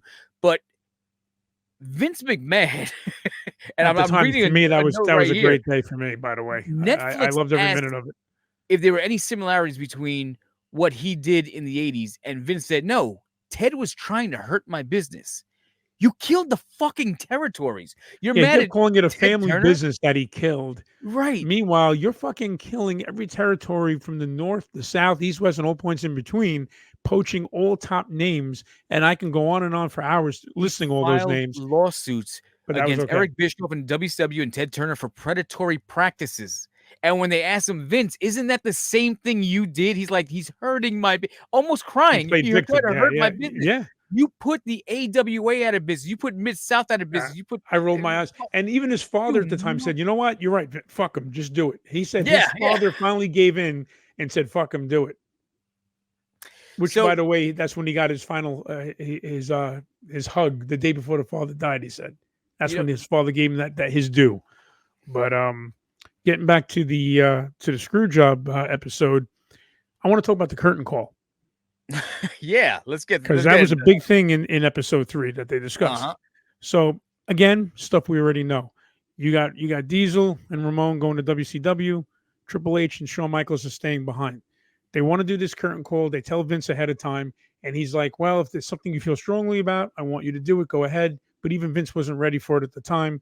All the old school guys were totally against it, which I get. But now the aftermath. Scott Hall, Kevin Nash, they're untouchable. They're in WCW. Yeah. HBK, Shawn Michaels, he's the champ. You're not going to fuck with him because he's fucking running with the title. Yep. Who gets the heat? Triple H. Who's supposed to be king of the ring? Triple H. Who loses the opportunity? Triple H. All because But of it's a not his fucking fucking curtain call. documentary. It boils down to Vince being a prick. Right. Vince being that guy who is fucking upset that his business is crumbling in front of him, and Right. he's got to take it out on somebody. And because you can't take it on your champion, you take it out on the fucking guy on the lowest totem on the pole. But that's the day kayfabe died, I feel. I mean, Yeah, once you're all celebrating in a ring like that, and like all the young fans, like Cody Rhodes said when he was interviewed during that episode, he said the older generation was not for it. He said my generation, we were like, oh shit, that's pretty cool, you know. So they were into that. I was there that night. It's one of the greatest live moments I ever experienced. Oh, for the curtain call, okay. Curtain call. It was incredible. It almost felt like a WrestleMania moment. It was amazing. You know how I know I was there? Because Netflix stole one of my fucking photos and used it from the curtain call. I've got pictures of the entire match, the cage match between Shawn Michaels and Diesel, and I got everything. And then at the end, when they're in the post, I'm running around taking pictures, trying to sell them to magazines, and these motherfuckers took my goddamn photo. And you have the negative still, right? I still got the negative. And there you know what? It's not the only photo that Netflix took from me. There's another photo, which we're going to talk about in a little bit, about the Montreal screw job. I'm looking forward to hearing this one. It is the only known existing photo of Vince McMahon with a black eye. Really? It's almost 30 years, right? Right. The only time you saw Vince with a black eye is when he went and did the Brett Screwed Brett promo with Jim Ross. And at that point, he had a lot of makeup on his face covering up the black eye. Covering up the black eye. And that's what I want to touch on really quick. Brett claims he did an uppercut to give Vince that black eye. Vince said they were kind of scuffling like in a hockey type fight. So if it's an uppercut, how does the bruise get so bad under the eye? Because if you uppercut someone, it's not going to look like that. That's like a straight shot when you give somebody a black eye. It's possible if you get under the cheekbone, but you know how difficult it is to get that fucking shot in? Because he's really bragging about how he got that punch in there and he laid him right out. He flew back and you know the he story. Definitely didn't hit him in the jaw. It wasn't a Mike Tyson uppercut where you hit him in the jaw and you lift him. Because an uppercut is a shot to the jaw. But if your knuckles get right underneath the cheekbone here, you see how the fucking meat comes? Yeah, he had to just fucking catch it. That's a very rare shot. But if you catch it, you catch it. Yeah, but again, these motherfuckers took my photo, 2 of my photos, without written consent. That's fucked up. Without compensation. I've already. He won't know about it. He's probably not even a fan anymore. He'll never find out. So I'm gonna put him on blast right now. So I've already spoken to one of the producers at Mr. McMahon, and they were like, "Oh, we were looking for you." Really? You're looking for really? Phone call, email, text, smoke signal. We didn't know how to track you down. We didn't know it was yours, but we were trying to track down the owner. They found the picture with no problem. So their archival producer says that they had it on a list called awaiting claim. Yeah. So now they're trying to pay me scale for use of the photos. They want me to sign a release. Scale. Meanwhile, the fucking documentary's been out. It's been seen by millions of people. Right. They're Thanks trying to to your work. Scale. Yeah. And then I was like, yeah, that ain't gonna work for me, brother. Then they tried to offer me just a little bit more, and I haven't responded yet because the offer is still so low. I'm like, I want to talk to an attorney first. Yeah, I was about to say I would definitely seek legal representation. Yeah, and definitely have a counter offer of some sort. I have 2 lawyers that I'm speaking to, so we will see. This will be to be continued. But yeah, there's Netflix money out there. That'll be an interesting episode to hear more about that. Fuck you, Amy. But let's get into episode 4 called Attitude. So this show opens showing the influence of Dr. Jerry Graham. This is something that I've heard, but I really didn't really know. Yeah. You know, if it does one thing, it succeeds in proving one thing's obvious, that Vince and Mr. McMahon are in fact 2 different people. Mr. McMahon is a tuned up version, like you said, of Vince, but it's not Vince. He doesn't walk around with the strut or act like Mr. McMahon or Dr. Jerry Graham until he actually did. Now, when he started to live his life by that character's rules, where he's lighting cigars with $100 bills, where he's treating people like they're peasants beneath him, living the gimmick. Yeah, you start to see where the Mr. McMahon character came from. Right. The thing is, I think in real life, at some point, he got so caught up in the Mr. McMahon character, he didn't know when he was on and when he was off. I don't think he was ever off. They kind of like, transcended it into each other, because all the boys in the interview, they all said that the Mr. McMahon character is an extension, kind of like a Stone Cold with the volume turned up. It's an extension of himself. But when Vince was asked that question, he said it's nothing like him. I don't believe that. I don't believe it's definitely it an extension. I believe what the boy said and not what he said. No, go ahead. No, I was just going to say, I mean, with that being said, we were talking about the screw job earlier. That's when the internet was born. And this is when people started becoming more privy to the things, learning stuff and finding out what's real versus what isn't. But as far as the Mr. McMahon character, it's definitely an extension. And I think it actually intertwines with his actual, himself as a person. So two things here. So after the credits, after the cold open, they talk about his fascination with Dr. Jerry Graham. Right. The episode opens with a title card that fast forward, not necessarily to present day, but to January of 2024, indicating that Vince had resigned after allegations involving sexual misconduct, assault, and trafficking. But it clearly states that the interviews that were filmed before the allegations dropped, which does two things. One, it explains why Vince wasn't pressed by the producers to answer questions about it. And two, it shows how Vince is lying to cover his fucking secrets. Because Vince kind of wants to brag about it. He really wants to show, I can make these bitches do whatever the fuck I want. Nobody can stop me. I'm invincible, right? He wants you to know about it, but he's got to be safe at the same time, because he can't give away too much of the farm. He's got to be kind of conservative and like leak it out here and there. If there were no consequences, or if this is almost the equivalent of Donald Trump telling that fucking Access Hollywood reporter that he likes to grab women by the pussy. You can do whatever you want, just grab him by the fucking pussy. Vince wants to have that conversation. He wants to have that locker room boy conversation. Like, dude, I shit in her hair. Then I let Brock fuck her, and then John Laurinaitis, I held her down while he did. He wants. You know what? I'm glad you said that name. Why wasn't John Laurinaitis brought up in the documentary at all? Oh, so because things had happened with them prior to the Janelle Grant stuff. Right. So, and these interviews were filmed before it dropped. He should have been in the documentary. But there's a lot of heat on Laurinaitis with talent. And that wasn't brought up in the documentary. I'm not talking about the Janelle Grant stuff. I'm talking about just stuff in general in WWE where the boys fucking hated John Laurinaitis. So here's the thing. I think cheated John on his wife. I mean, all this shit too. John Laurinaitis is a company man. But and I don't know John Laurinaitis. I can just read people. He doesn't look like a guy who can think fast on his feet. And I think that would produce. So later on in an episode, I'm not sure which episode it is, the producers ask Vince McMahon a question, and Vince almost hesitates to answer it, and he gives this look, and Paul Heyman is in the background. And you see the writing on the screen. Yeah. And he coaches Vince what to say, so that Vince doesn't incriminate himself. Correct. John Laurinaitis couldn't do that. No. John Laurinaitis would just start spewing and Heyman could think on his feet like this. And I mean, think about it. Heyman was a con artist in ECW. So the man knows how to fucking bullshit. He knows how to talk, and he knows what has to be said when it has to be said. John Laurinaitis, he can't think that quick. John Laurinaitis would have gone out there with his fucking Super Dave voice. Well, Vince, I think when we were I got to tell you something, Vince. Right. Give me a minute to think this over. Right. Dude, go to a commercial. Liar all over his fucking face. Yeah. You know who else knows a lot of the secrets where the bodies are buried? Jim Ross. Yeah. Why wasn't he on there? Why wasn't he on it either? One of the biggest fucking stooges out there. And the excuse they're using why he wasn't on that documentary is because he went to AEW. Right. That's bullshit, man. Yeah. I don't give a fuck where you are. If they wanted you on that documentary, wherever you're working, they could have had you. He could have been on there. Yeah. But that was the reason why.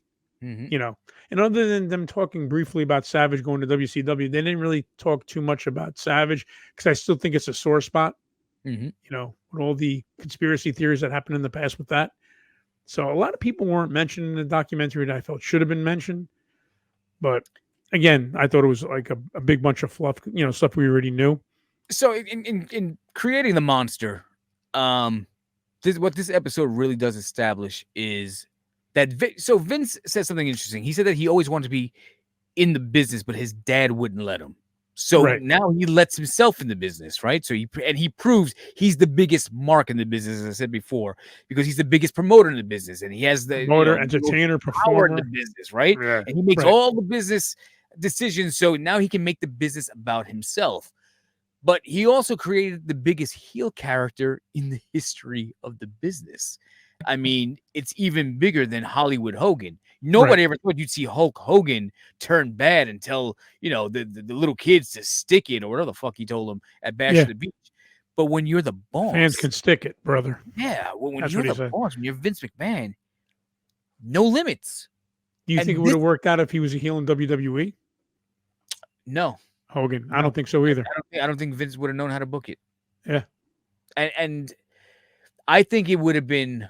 I think it had the potential to be stronger because that's where I was born and raised. That's where I created Hulkamania. Say your prayers, eat your vitamins, Right. all that shit, and then to shit on them there, it would have had a stronger effect than going across the street like, yeah, fuck you.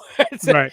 But when you're doing in the house, it worked better in WCW, and the reason why I think it did is because Eric Bischoff, not only did he think outside the box, everything he did was organically. And he said, well, they did this and that over there. I'm going to do it differently. So that's why it worked in WCW. He did everything opposite.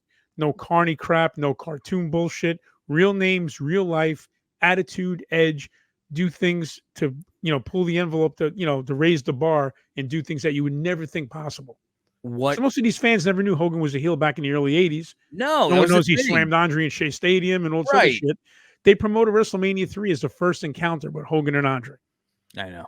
They were Yeah. like bullshitting fans for years, but it can't complain. It worked. Most of these people bought into it. What Vince McMahon did with Hulk Hogan to get into WrestleMania 1 is what Eric Bischoff did with Hulk Hogan to create the NWO. Granted, they didn't have a mega event that blew the fucking roof off like a WrestleMania. But Right. he reinvented a character that you thought was dead, Was brought gone. him back to Done. life, Right. made him stronger than he was before. It's almost like evil Superman. I mean, shit, he was doing Thunder in Paradise at that time, which was tanking. So Yeah. talk about Yeah. stepping in shit, getting lucky. I mean, if it weren't for Uh-huh. Bischoff, grabbing him out of MGM, who knows where Hogan would have been. Yeah, and a lot of this this episode is really another lesson in converting to the Attitude Era. Attitude, yep. Been there, Yeah. done that. I was like, I fucking heard this story a million times. But the one thing is that I used to credit Stone Cold Steve Austin for starting the Attitude Era. It wasn't him. No. Stone Cold, it was really DX. They're the ones. I Yeah. mean, really, after the night after Montreal, I mean, Austin. When I first saw, I was a big Steve Austin fan in WCW. I love studying Steve Austin, and one of my when you talk about Hollywood fantasy, Blondes, yeah, when you talk about fantasy matches with dream matches, Steamboat, right? they were off the charts, man, in WCW. And I always had a Yeah. fantasy of if WWE wrestled or had a interpromotional show with WCW, I want to see Bret Hart against Stunning Steve Austin. To me, those two were very technically sound together, and we ended Yeah. up getting it, but we got a different kind of Steve Austin. But by the time that match happened in WWE, the thing is that when he came to WWE, Steve Austin, coming off of that ECW stint that he did there, and he's showing his personality, he became somebody completely different. And when he threw on the vest, shaved his head, had the whole incident with Brian Pillman, Right. It's a character that we hadn't seen, and I thought that was the Attitude Era. It wasn't. By the time the Attitude Era actually started with DX, Austin was a babyface. Right. Austin DX were was, the anti-authority. They brought in the Yeah. demographic of 18 to 34. They're the ones who actually turned the page and, got the Attitude Era off the ground, so Yeah. to speak. yeah, Another person that doesn't get a lot of credit for the Attitude Era is Goldust. yeah. He did some Yeah. fucking off-the-chart risque shit that, like, back in those days, you're like, what the fuck's this guy doing? Mhm. Yeah. But he doesn't get his due, and I feel he should get more of his due for the Attitude Era. There's a moment in the documentary where they're talking to Vince and they're saying, well, do you, Vince, share any characteristics with Mr. McMahon? And all the talent disagreed, right? They know he does. But then you look Right. at Vince is trying to validate the Attitude Era. and the hypocrisy of the content. He's like, oh, our product doesn't have any rape, any guns, any drugs. And they show the Brian Pillman thing with the gun. They show all the fucking right. They show everything. Everything they said they didn't do. There's tons of footage. Yeah. And then he says, we're not marketing to kids. Meanwhile, they're making toys and promoting it as family entertainment to sell more tickets. They're like, well, if we sell it to the kids, they'll have to bring their family out to see it. And we're selling, instead of 1 ticket, you're selling 4. Right. So now I'm starting to see the liar, the con man, he was fucking claiming used the car salesman. Yeah, it was family entertainment. How is saying suck it, family entertainment, when kids are going to school, getting detention and getting suspended from school, telling the principal to suck it. It's like, it's business 101. I'm not saying it was a bad plan. Just fucking own it. I mean, it was a part of its time, right? So it sold and made millions of dollars. It's what the people wanted. You were becoming a product of your own environment. Fucking own it. Don't tell me like, oh no, we were trying to do something different, but we never wanted kids to go to school and tell their teachers to suck it. We never wanted having drugs, having a guy like the Godfather come out, having a fucking porn star in Val Venus, right. Own it. Be proud of your fucking finisher was called the money shot. I mean, that's not really family friendly if you ask me, but I'm just saying. Triple H poses the question. He says, who's worse, the guy who did it, right, or the people who loved it? The people who loved it. Yeah. And I'm guilty as charged. That's an eyebrow raising question, man. Is willing to pay for it. Listen, I have done a lot of fucking skeptical, shady, morally fucking borderline, but because at the end of the day, people wanted it, they were willing to pay for it, and I was like, if I make more of this, you'll buy more. I make more. Guilty as charged. Yeah. I hear you, man. You're asking for it. What's wrong with that? I mean, you look at the porn business, right? It's a multi-billion-dollar industry. Right. You don't want your daughter in porn, but if you can make money, be a better parent. right. If you can make fucking money, there's money to be made there if you're smart about the business. Okay. Yeah. More ethically and morally, you might be against it, but at the same time, people are fucking making money hand over fist. Yeah. Same thing with pro wrestling. It's the same goes with wrestling. And then, with the Attitude Era, enter January 1998, Mike Tyson. Mm-hmm. Once they brought him into the whole fold, it was over for WCW. That was like the last nail in the coffin, because Mike Tyson at the time was like white lightning hot. He, he had all this fucking baggage, from being arrested, all the controversies, all the shit. Still the baddest man on the planet.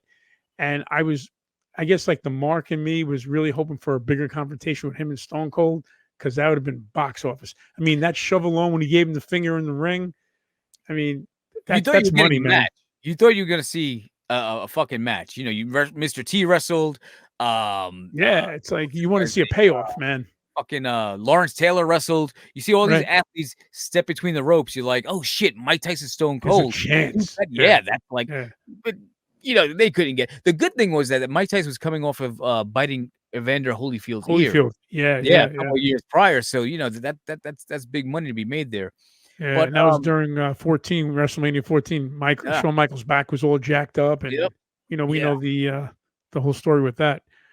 But that's when McMahon said, "No more good guys, no more bad guys. We're entertainment. That's it." And it was smart. It was a business move. You have your back up against the wall. You're getting your ass beat. You're losing millions. You're losing your talent. I mean, sometimes you gotta fucking and again, that's where the admiration of a businessman, of a creative genius, comes into play. But again, we know where this leads. It's not necessarily what he did to save his company. It's not necessarily that he won the war. It's the monster created by having that success, by figuring out what in the long run to survive. That the fact that he didn't go out of business, and that he figured out how to buy his competition, how he rebounded from this, made him a bigger monster, made him feel untouchable. And let me tell you something. He was at his best creatively when he had competition. Yeah. Once he killed that competition and they were the last 4 standing, that's it. I mean, where do you go from there? I mean, Ted Turner obviously had more money than Vince McMahon, more resources. Right. But McMahon had the mind for the business. He knew over a long course of time what he could do to get out of that 83-week deficit. And eventually he did that. But now, it brought out the best in him, creatively speaking.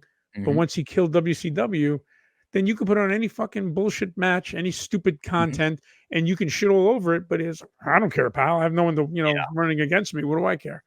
And that's when things got really bad. And that's the problem. And let's go into episode 5 that they entitle Family Business, where they really start showing how the monster was made. They get a little deeper into Vince's psychological trauma, the physical abuse that he had from his stepfather, and the sexual abuse from his mother. Vince said, he says, throw it the fuck in the back and go forward. I mean, but did he? Did he really go forward? I mean, it motivated him to be a vicious businessman billionaire, but it also motivated him to become a powerful sexual predator. So when you start seeing what he did, and like you said, when you don't have competition and you're the only game in town, it's like, hey, if you like pro wrestling, it's the only place to see it. So I can do whatever the fuck I want. And the spark is gone for being creative and being competitive because you don't have anyone to compete against. Right. You're going to tune in regardless of what I put on TV. But again, Vince got to a point where maybe creatively he's thinking, how do I push it? How do I get to that next level? The same way Hogan faded out, the Attitude Era started to fade out. And he got to a point where creatively he starts to pimp out his kids, the kids that want to take over the mantle from him at some point. Took the words out of my mouth. I was about to say this is where Shane and Stephanie enter into the whole fold. On TV wise, because they were involved in, like Stephanie was in the magazines in the 80s modeling the t-shirts. Right. Shane was a ring keeper, referee, but this is before people knew who they were. Now they're getting on-air roles as personalities, characters. And don't get me wrong. I mean, everybody talks about Nepo babies and all this shit. You'd never make it if it wasn't for your dad or your mom, whatever. Right.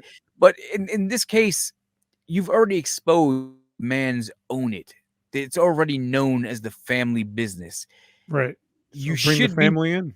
Designing this to say, hey, one day this is the future. I know that at WrestleMania, they want to say it was WrestleMania 20 at the Garden. The show opened with Vince and Shane, and he's holding his grandson. You see the 3 generations of McMahon. Right, I remember that. Yes. And you're thinking about how this company, as a family business, not as a multi-billion-dollar conglomerate, how it's going to be passed down generation to generation, and you truly believe that the WWE is going to live forever. Well, at that time, I thought that. I figured this is going to get passed down from one generation to the next. Like a monarchy. And I'll get into that later with Shane McMahon about the whole, me thinking he'd be the next one in line. And, we'll talk about that later. But you're correct. It was a family business. But I think once they went to Manhattan and with the New York Stock Exchange, they rang the bell and then they went, public. That was the beginning, not the beginning of the end, but the beginning of the end as a family business. Mm-hmm. Now you're trading. Now you have sponsors, and now you can't just do shit on your own without consequences. Mm-hmm. You have sponsors to look at. You have people backing you. It's a whole different deal. And once that happened, that's what changed the whole landscape. It's different in the sense that you don't want to run away your money. And he's making business decisions here where it's not a matter of survival, where he's got his back up against the wall and like, shit, those guys are doing that. What do I do to level up? What do I do to do it better? What do I do to put them out of business? There is no competition. Now his competition is with legitimate major corporations where he's like, hey, I need fucking Mountain Dew to sponsor this pay-per-view. Let me change my product. But before changing the product, and it being a family business, he's still training because of all the scandals. Linda's got to become the CEO. Stephanie's taking a heavy hand in creative. Everyone's getting these big titles now, and they're getting all shuffled in the deck because of this. Yeah, Shane is learning the business from the inside because he's thinking it's going to be handed off to him. So he's learning how to run the day-to-day operations, how to do the marketing and the TV distribution deals. But in doing so, if you're going to be around, why not use you on TV? So now Shane's getting in the ring. He's taking bumps through glasses, through the glass windows from Kurt Angle. Ring with Kurt Angle, yeah. Falling at the top of the Titantron. Stephanie is being called a slut and a whore. She's getting fucking married to Triple H. Vince wanted to do a storyline where he impregnated her. Yeah, and he was going to be the father. Yeah, where's the He wanted to do a pay-per-view for their actual wedding, Triple H and Stephanie McMahon. He goes, what kind of money? Their real wedding. Mine is constantly running on all these, pay-per-views, all these ideas. But like you said, and that's why why do you think Shane McMahon did all those crazy risks? He was looking for his father's approval. You know what drives me crazy about this though is that you talk about Vince really showing and almost bragging to the world through his product that he's untouchable. So Saying it without saying it. Right. right. So when you're writing storylines of Trish Stratus barking like a dog, Man, to you like show, reading my mind here. I was just about to say, yeah, to go show ahead. how he really treats women and what he really thinks about them. When he brings Sable back in a storyline that he's having an affair with her, and he's like, "You owe me," especially after Sable He had said that 110. on camera, and even Stephanie comes out and says, "Dad, she sued us for sexual harassment, and you're bringing her back." And let me tell you something. Most of that was not acting. That was just No, an extension of how she probably really felt. Like, okay, are you out of your fucking mind? This but when broad you sued us for millions, and you're bringing her back? so let's look at those two scenarios. Let's start with Yeah. Sable. You're creating a scenario where you're having an affair with this woman behind your wife's back, or technically Right. in front of her face because she's comatose in a Oh, no, wheelchair. that was Trish Stratus, not Oh, that's Sable. Trish. That was Okay, all right. Trish. So Yeah. he's having this affair with Sable. Yeah. Stephanie comes out and says, "Dad, she sued you for millions," which is a shoot, right? Right. Right. We're telling the people in real life this woman sued us for sexual And you're harassment, bringing her back. and we're back. And now my storyline is that we're involved sexually. Yeah. All right. I brought her When back you- because she owes me. When you look at the Trish thing, if that's real, that's wink, wink. This is, Right. Rena owes me one. When you look at Trish, hey, get down, bark like a dog, kiss my ass, do all this dirty shit. Well, how about what he Is said that to her when she wink, first wink? got on her knees, dude? He turned around and he said, "Listen, when I had my dog, that bitch listened to me. Everything I said." He just flat out said it just like that. Yeah. And I forgot about that line. And when I Mhm. watched it, I was like, "Oh shit, that's some heavy So- shit." If you're giving a peek behind the curtain in the Sable scenario, you tell me you're not giving a peek behind the curtain in the Trish scenario? That's how Correct. you are with the talent, that all the Yeah. hush money, which you Right. You're just turning the volume and you're trying to make it entertainment. Yeah. But how much of that fantasy actually mirrors reality? well, It's that's a what fine I'm line, saying. man. It's a fine line. And That's where yeah. I think Vince is bragging. He's like, wink, wink. This is what we really do. I'm doing this for your entertainment because it seems so crazy, but I'll tell you what, when the cameras aren't rolling, shit gets crazy. Shit You gets think crazy. this is crazy? You got to see what really happens behind the curtain. Exactly. This is just a sneak I'm peek giving about you how a taste. right. I'm giving you a little taste and a sample of what really goes down. And fans like us who would watch it, tune in every week, laugh at it, ridicule it, talk Right. about it, Right. buy into it, spend money, say the same things to the fucking women that we know that we saw on TV because we think, haha, it's a chuckle. Then Vince is just he's fucking being enabled. He's like, see, it's not bad. It's okay. I'm making money on stuff that I do for real. Right. And you approve of it. You like it. You laugh. And the You fans tune are in every laughing like week. it's crazy.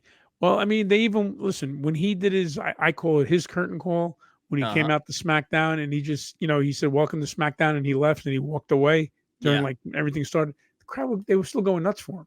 Right. They still, even amid all these allegations, they love him. I don't know if this guy can do anything to appall someone to the extent where they'll stop cheering for him. I think Vince, like I said, the wink, wink to the camera. This is what I do in my free time. And if it ever comes out, laugh it off. You see it, I do it in front of you in the fucking middle of the ring. So I do it backstage too, but just a little more demeaning and with her tits out and, whatever, man. But fuck it. It's all fun. Well, like he says, nothing bad can happen if you're live. It's almost like he's When he programming says, his audience to forgive him should this ahead ever of time. Right. Yeah. Hey, if you ever hear anything Exactly. about like this shit really happening, just know I'm a good guy. You see what I do in the ring. I'm just fucking around. We're all having a good time. And if she really don't like it, I'll pay her. Don't worry. It's all covered. Well, it's funny. You talk about how Vince McMahon does things on TV to make you realize what he does behind closed doors. Mm-hmm. So basically, when he bought WCW as of March 26 of 2001, he figured, okay, I crippled WCW. Let me get into the XFL. Now, I'm not going to touch this too much, but I used to watch the XFL here and there little by little. But there were storylines within the XFL where the players would fuck around with the cheerleaders, in the dressing room, behind the camera. Yep. So all this like sexual content was being shown on a supposed TV show that was supposed to be football, just turned up like an extreme type of football. But it was anything but football. I mean, there was all kinds of storylines. It was like basically wrestling with football equipment on, and the cheerleaders were the divas. Right. I mean, it was just an extension to like the Attitude Era of the wrestling. performance wasn't there. I mean, it would have No. been better as maybe a competitive reality show, but when you Right. got the lowest ratings in the history of primetime TV because these guys suck at playing football, which is what you're Oh, really building this thing they were around. horrible. They were horrible. And Yeah, then with Bob Costas, when he was talking about it, when Vince was leaning over, I really thought he was going to deck him I did too. during the I'm sure Costas Bob interview. thought that Oh my too. God, He lost was- his shit. yeah, But that's Bob Costas is known for asking the tough questions, and he's asking the questions. See, this is where Vince didn't know how to get out of character. He wasn't Vince McMahon, and he was admitted. Vince He said he McMahon. caught me because he warned them. He's, I'm Yeah. going to ask you some hard questions. Mhm. He But wasn't this- ready. He wasn't ready This for is it. Vince morphing into real life. This is it's like the Symbionite or what Symbionite, whatever the fuck they call it in Venom, where it's taking over, and you're like, I'm not that dude anymore. I've morphed into Right. this fucking character, and I can't tell the difference. I can't tell. There's a Vince in Mr. McMahon. And he couldn't accept failure. So when Right. he had his buttons pushed about the XFL, for Mr. McMahon, the guy who killed WCW, the guy who's overcome all these other fucking scandals, to accept defeat in form of the XFL and in form of the the New York restaurant. Well, WWE I was about World. to say this is when shit started going downhill. Yeah. The WWF, they had to get rid of that because of the Panda Bears. They became WWE. WWF New York, they, as you just mentioned, they closed down. But there was a nice twist to this. This is when things got better. When they said to The Rock, "How about we bring in Hogan and we do an icon versus icon for WrestleMania 18?" Which was it's like finding $10 in your fucking pocket. Like, oh shit. Right. Like, that's it. They didn't know what the fuck they had, and it did nothing for Vince. It did nothing for him at all. They had him and Rock when I thought it should have been Stone Cold and Hogan. Mm-hmm. You know, The Rock could have wrestled Scott Hall the other way around. But that WrestleMania 18 match, listen, man, for like 8 or 9 minutes, they didn't do shit in the ring, and the crowd was fucking going nuts. But Vince had nothing to do with that. No, that's all crowd. And they had to shift during the match, bro. The Rock was like, okay, I can't be baby. I got to be heel now. Right. But I'm saying in terms of the narrative of the story, I mean, Vince didn't go script that out. That wasn't his creative. That wasn't his fucking not at all. plan. Was to, like we mentioned before, that fucking he created Hogan, and then Eric Bischoff rebirthed Hogan into a heel, and it was like, no, now I'm going to take him from the heel and strip him down. You can see the red and yellow again. That wasn't the fucking plan. That wasn't the plan. And that happened on its own without, yeah. that coming in. Right. But like you said, they closed down, and then Bischoff enters WWE as the new general manager. I mean, who would have saw that coming? And again, that only lends to Vince's ego. Is that here's the guy that I put out of business, now he's working for me and kissing my ass on television. Yeah. And he says he always puts business first. That's bullshit. He did that because that's a stroke to his ego, like you said. Right. I buried you. Now I'm bringing you in. You work for me, pal. And so when Vince starts up the ruthless aggression era, I got that right. Yeah. When you know that shit's starting to go downhill, because Vince was out there living out his fantasies, and in an attempt, it seemed like he was trying to create the Attitude Era 2.0, because the business was dying again from having no competition. What bothers me is that I don't give a fuck what's happening on screen, because it doesn't do anything to the narrative of who Mr. McMahon was. I want to talk about what's going on behind the scenes, because the relationship between Vince and his son Shane McMahon was starting to deteriorate. They both had two different business philosophies. Vince wanted to be in entertainment like Disney, create characters that he could use forever. Shane wanted to be a sporting event promoter. They both had different agendas. And when you look at that at that point at the ruthless aggression, you start to wonder, it was only a couple of years shy from when he bought WCW. Why didn't you just give it to Shane? Why didn't you just let Shane? You just bought a fucking wrestling promotion with talent, contracts, a library, a legacy. Let him fucking do it. Right. But the only problem that occurred was when they were going to do the brand split, like WCW versus WWE, then WCW talent that they acquired was all the watered down talent. All the top names were staying at home collecting checks, and they were collecting money to not compete. You didn't have Hogan. They still did the invasion, though. Sting, Luger, all these guys. And if Shane was going to take over and create something as a standalone promotion, say, listen, we're not going to be associated with WWE.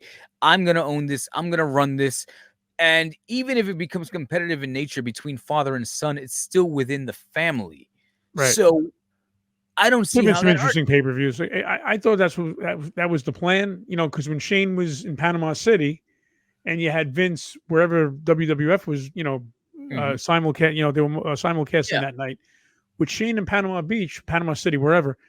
I said, okay, Shane O'Mac, and he said there is a name on the contract. It is McMahon, but it says Mhm. Shane McMahon. I said, okay, cool storyline. Shane's gonna Yeah. fuck his Yeah. father, buy WCW, and then we're gonna have the war. And for a while, you had Stephanie and you had Paul Heyman and all these people, but You it just did, but never came into fruition. if Vince was never going to give up the reins, why No. not just give him the promotion?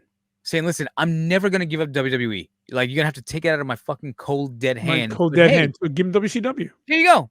Yeah. Here's a promotion. I just bought it. Everything's in place. You've got Knock rings. yourself out. Go fucking do whatever you want with it. He's got his ego is totally out of control because this is out of context. But when Shane wanted to buy the UFC, he Mhm. even bragged saying, well, he couldn't buy it himself because he didn't have enough money. Yeah. I mean, it's all ego, bro. It's all ego. It broke my heart because Paul Heyman told that story of the backstage argument between Shane and Vince, where he's like, Yes. put the knife in me, take the company like I did from my father, and that's what Right. forced Shane out. Right. If you're gonna do it, you got to do it that Yeah. way. Yeah. Buy me out. Right. You It want it broke my so heart when I bad, heard that. Yeah. kill me and take it from me. And I'm like, whoa, what the fuck? Well, Paul Heyman, first of all, is a fucking tremendous storyteller. Oh, of And course. to exaggerate to get to a point, every word he says, you have to listen to every word because what he's saying is on point. Yeah. I can see Vince saying word for word verbatim to Shane, if you're going to do this, you got to take it out of my cold hands. You're going to have to stick that dagger and twist it in my heart before you get Mhm. my company. Like the way I did to my father. I fucking lied to him. I told him I wouldn't poach talent. I would keep it territorial. Everything he said he was going to do, he did the complete opposite. So here's the thing. Is it that Vince didn't want to give up the company and creative control and be the, what was he called? The chairman of WWE? Or was he like, this is my free pass to do whatever the fuck I want? This is what gives me power. This is, I can fuck all these divas. I can sexually harass any woman and I'll have the money to pay them off. Was it the power and the leverage that he didn't want to give up? I would say it's both. I would say it's the power because that's a big ego boost, but Mhm. also we all know how Vince is with control and not giving up an ounce. When he was running the show, you can come up to him with an idea. They even said, even Shane or Stephanie in a board meeting, hey, I got this. No, that shit, I don't like that. Whatever. He would change shit on the fly right Oh, before yeah. Raw would go on live. He was very controlling. Everything was his way or the highway. Yeah. So I can see him not wanting to give up an inch of WCW or anything else because he wants to be in control of everything. But also, like you said, it's an ego boost to be Mhm. able to, get girls or do whatever you want to do. He's untouchable. Yeah. He has all that power, and he'll be damned if he releases an ounce of it. He wants it all to himself. And I seesaw on the thought of that because they showed these shots of Vince backstage where he has his own monitor workstation where he's producing the show. Or Gorilla, right? Yeah, Gorilla, multiple Yeah. camera shots, and he's sitting there alone while Yeah. I think it was Devon Dudley and another producer sitting on the other end of him. To the side, right. Yep. And Vince has his own fucking spot, and he's running the show there. I understand that. That's the kind of worker I am. I'm obsessed with the work. I put myself into it, and I just get the fuck away. I don't want to hear from anybody. I got this. And sometimes I put myself in that zone. So I can understand him not wanting to give the company because that's his life support. That's how he breathes. Right. But I also feel like there's a part of him that's enjoying. You're not running a show 24 hours a day. The benefits of running that show, the locker room of females you got in the back, the money, the power, all the fringe traveling, benefits, right. traveling every week at pay-per-views across the Your country. own jet, your own private jet. I mean, I'm on a business trip and I'm taking care of business. It's like, he's got everything at his hands that people dream of. The snake has two heads. Yeah. And it's disgusting. Let's go into that final episode 6, which I fucking popped when they called it the finish, because you can read that in so many ways. It's the finish of the show. It's the finish. We're taking it home. It's the finish of him as a person, as a promoter. It's his end. The two different brains, and then eventually a third brain he opens up in episode 6. I mean, the cold open said everything. Vince is talking about how his brain works.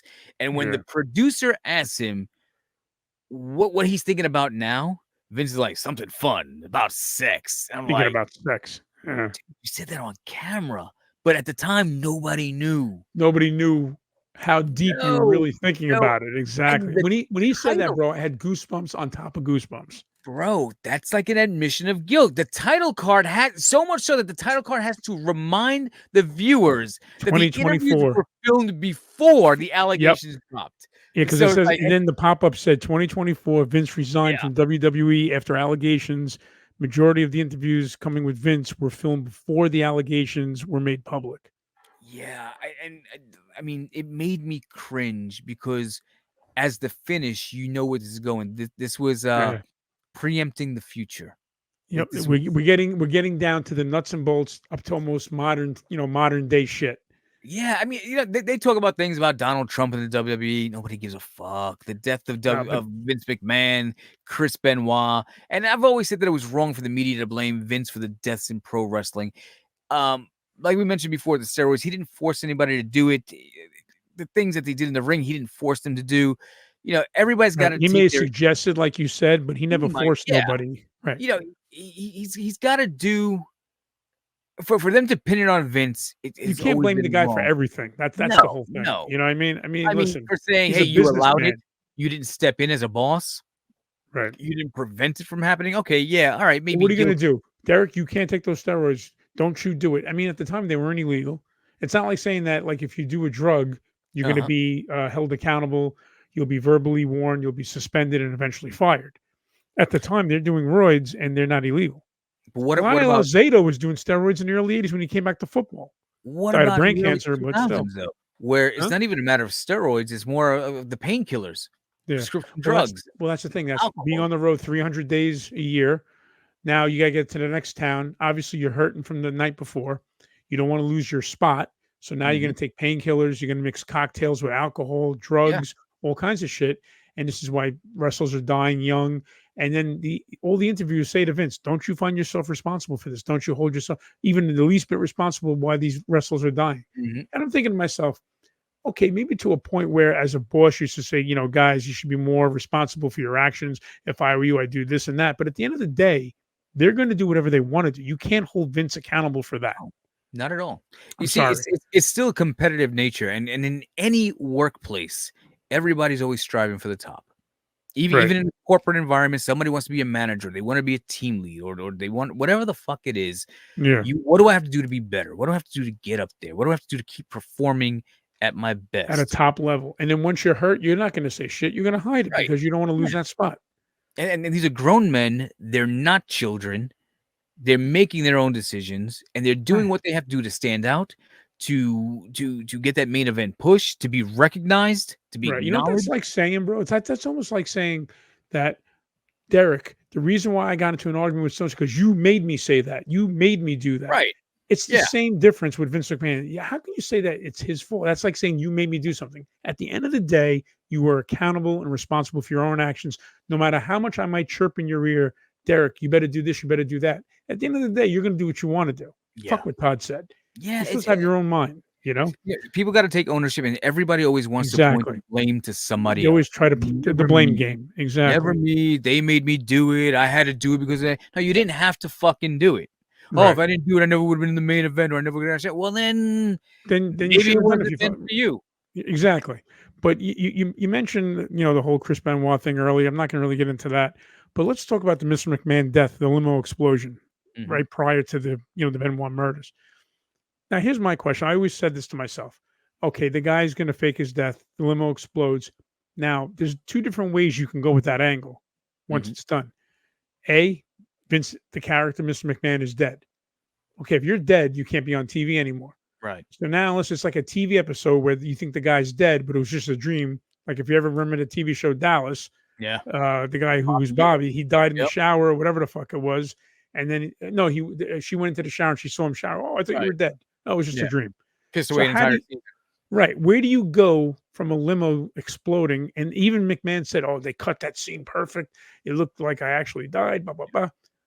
If you would have continued with that angle, I would die to know where's that going from there. I mean, if they would have continued with the angle, obviously he's going to have to make a comeback, right? So how do you write him back? Right. Is it That's my point. do you bring in a character who's like a mercenary, which would be fucking stupid? Do you Right. have Undertaker resurrect him from the dead, or a Papa Shango, which would be Yeah. fucking stupid? Right. Do you have him say that he faked his death because of whatever the federal, because everything's wink wink. Hey, I'm Right. They spitting found the Vince face in a bar of with the- Elvis, Right, yeah. There's so many scandals out there. I had to fake my death, and whatever. He comes back with his fucking his Gomez Adams mustache like he had recently. Yo, what is up with that? When he was with TKO Sports and they were doing the switch, the transition. Yeah. First of all, that hair could. It looked like he got into a fight with a bottle of shoe polish and he lost. I mean, bad dye job. And that fucking evil mustache. He actually looks like an evil character, like It a was real an evil. upside down Nike swoosh. For a billionaire, he couldn't go to the barber and get a nice Dominican shape up, right? I know Like, exactly. that thing was I uneven. know places in Sunset Park that could do a better job than that. I mean, come on. But yeah, I mean, we all know about the Chris Benoit thing. How would you have booked the death of McMahon? How do you get him to come back? What's your idea? How do I get him to come back? See, that's the question. You got the pencil. What do you do? Well, I mean, the only angle I can actually think of without it being hokey, like with Papa Shango and being resurrected from the dead, Vince had to fake his death because he was in trouble, maybe with the government, with WWE. Like, take an actual real story, like the steroid scandal, something similar to that, make it a booking thing. And he had to kill the character because he was wanted or whatever. And then they do like weeks and weeks of searching for Vince McMahon, like they did for Steve Austin that time, where they wanted to bring him back for the big war with WCW and ECW banding together against then WWF. So they kept on looking for Stone Cold. Where's Steve Austin? Where's Steve Austin? Do a McMahon search. I'm saying this guy's not dead. I know he's not dead. We're going to hire private eyes. We're going to do this. We're going to do that. And everyone's saying, no, he died. The limo exploded. And then they show people getting interviewed. And like the way like when Rikishi did it for The Rock, they do something like that where they interview a bunch of guys and girls saying, when was the last time you saw Vince? What was his mindset? Like the Elvis sightings. Oh, yeah, I saw Vince at a 7-Eleven last week with a Slurpee. Yeah, he was drinking. There's so many different things you can do. But how I would book it, I mean, it would have to be that he faked his death in order to bring back the character. Yeah. So we can do it. Yeah. I mean, it's like I said, he would come back somewhere or another. But or he comes back saying, I'm back as Vince McMahon. I had to kill that evil demon, Mr. McMahon. Brett screwed Brett, and it's because of Brett that I was like that. I have to go back to the 80s Vince that I was on the mic, straight-laced, from my company. I have to be face Vince again, and not the heel version. Either that or I faked my death. Those are the only two things you can come up with. And he's too much of a mark to not be on camera. So big hog on the camera. So this episode here, I mean, it covered a lot of the creative that built up, and they really looking into Stephanie and Shane and their influence, and then Shane coming back, questioning whether or not Vince would ever retire, but fast forwarding through the episode, because again, it just really covered where the WWE is today, especially like with the women's evolution. Like, oh my God, for a guy who doesn't respect females and who takes advantage of them, he sure did give them a push and give them their own evolution, their pay-per-view, and they're more competitive. I'm like, all right, whatever. That's more of a Stephanie thing. I feel Stephanie pushed that on Vince more than anything, because I don't think he was really for that women's evolution. I got to be honest with you. I don't think he was more of a Stephanie McMahon call. Yeah. How many times when we were working on the indies did we hear that women's wrestling cheapens the product? Well, they used to say that, and they used to also say, "Oh, women's matches on piss break." Yeah, and when we used to go to the Garden, that was a piss break. Yeah, I mean, not to shit on the women's matches, but back then they were nothing but entertaining at all. So that would be a piss break. Now some of the women's matches are better than the men's matches. Better than the men's. Yeah. I mean, one thing they did discuss, which I thought was very interesting. I knew about it, but I liked that they talked about it. Was Chris Nowinski, former Tough Enough wrestler, got concussed in a match. People thought he was a pussy at the time, that he couldn't take it, and that the only reason why he's not wrestling, he's using that as a crutch when people were not really, educated on CTE. So now here you got Chris Nowinski, Harvard graduate, and now he's doing the whole concussion protocol, and he asked Benoit's father if they could study his brain. So when they brought that under the microscope and they saw his brain, it was that of like an 80 or 90-year-old with dementia, and his brain was so, badly deteriorated. They were using that as most of the causes why he probably did what he did. How did you feel about Stone Cold Steve Austin saying that he don't believe in And CTE? I was just about to get to that. I'm telling you, Derek, you should take Mind Reading 101 because not only have you read my mind throughout this entire podcast, but every time when I was going to bring up a great valid point thinking I had to jump on you, you beat me by a millisecond, which I can't stand you for it, but I also respect you for that. But the whole Steve Austin thing, and he had said that. I think those were comments from a while back, so I don't know how current they are. But at the time to say something like that, that's a poor, very ignorant comment to make. Yeah, Because CT is a thing. Look at the NFL. proof is out there. I'm a Pittsburgh Steelers fan. Okay, Mhm. most of the Steelers of the '70s during the Steel Curtain, Jack Lambert, all these guys, they were all concussed. They all had brain issues. Look at what's his name. What was his name from the Chargers? I think Junior Seau. What was his name? He died from he had CTE. He had concussion. He had trauma to his head. A lot of these guys died from this. So for Steve Austin to say that, that's a very ignorant comment. Yeah. And I was a huge fan of his during the Attitude Era, but when he said that, that kind of set me off a little bit because CT is a real thing. Yeah, man, definitely. And again, we can't blame Vince for that, but you have to give him credit. He brought him in for the protocol. Right, the protocols they have, how they're protecting them, how they've banned chair shots. So you can see that Vince is doing things to protect his business. They stopped doing the chair shots. Yep. Because of it. But also, this also has to do with, he can say, I listened to Chris Nowinski. I gave him the floor and I gave him a chance. But also, you got to remember something. Publicly traded company. You have to take these precautionary measures or you're going to lose sponsors. You've got to. Or you're going to be sued for millions by these families. I'm sorry. Exactly. Yeah. And I think Vince has been, sued enough, right? I mean, I don't care how much billions you have. Eventually, it's going to hurt the bank account. So then they move forward into the allegations of women assaulting him, of him assaulting women.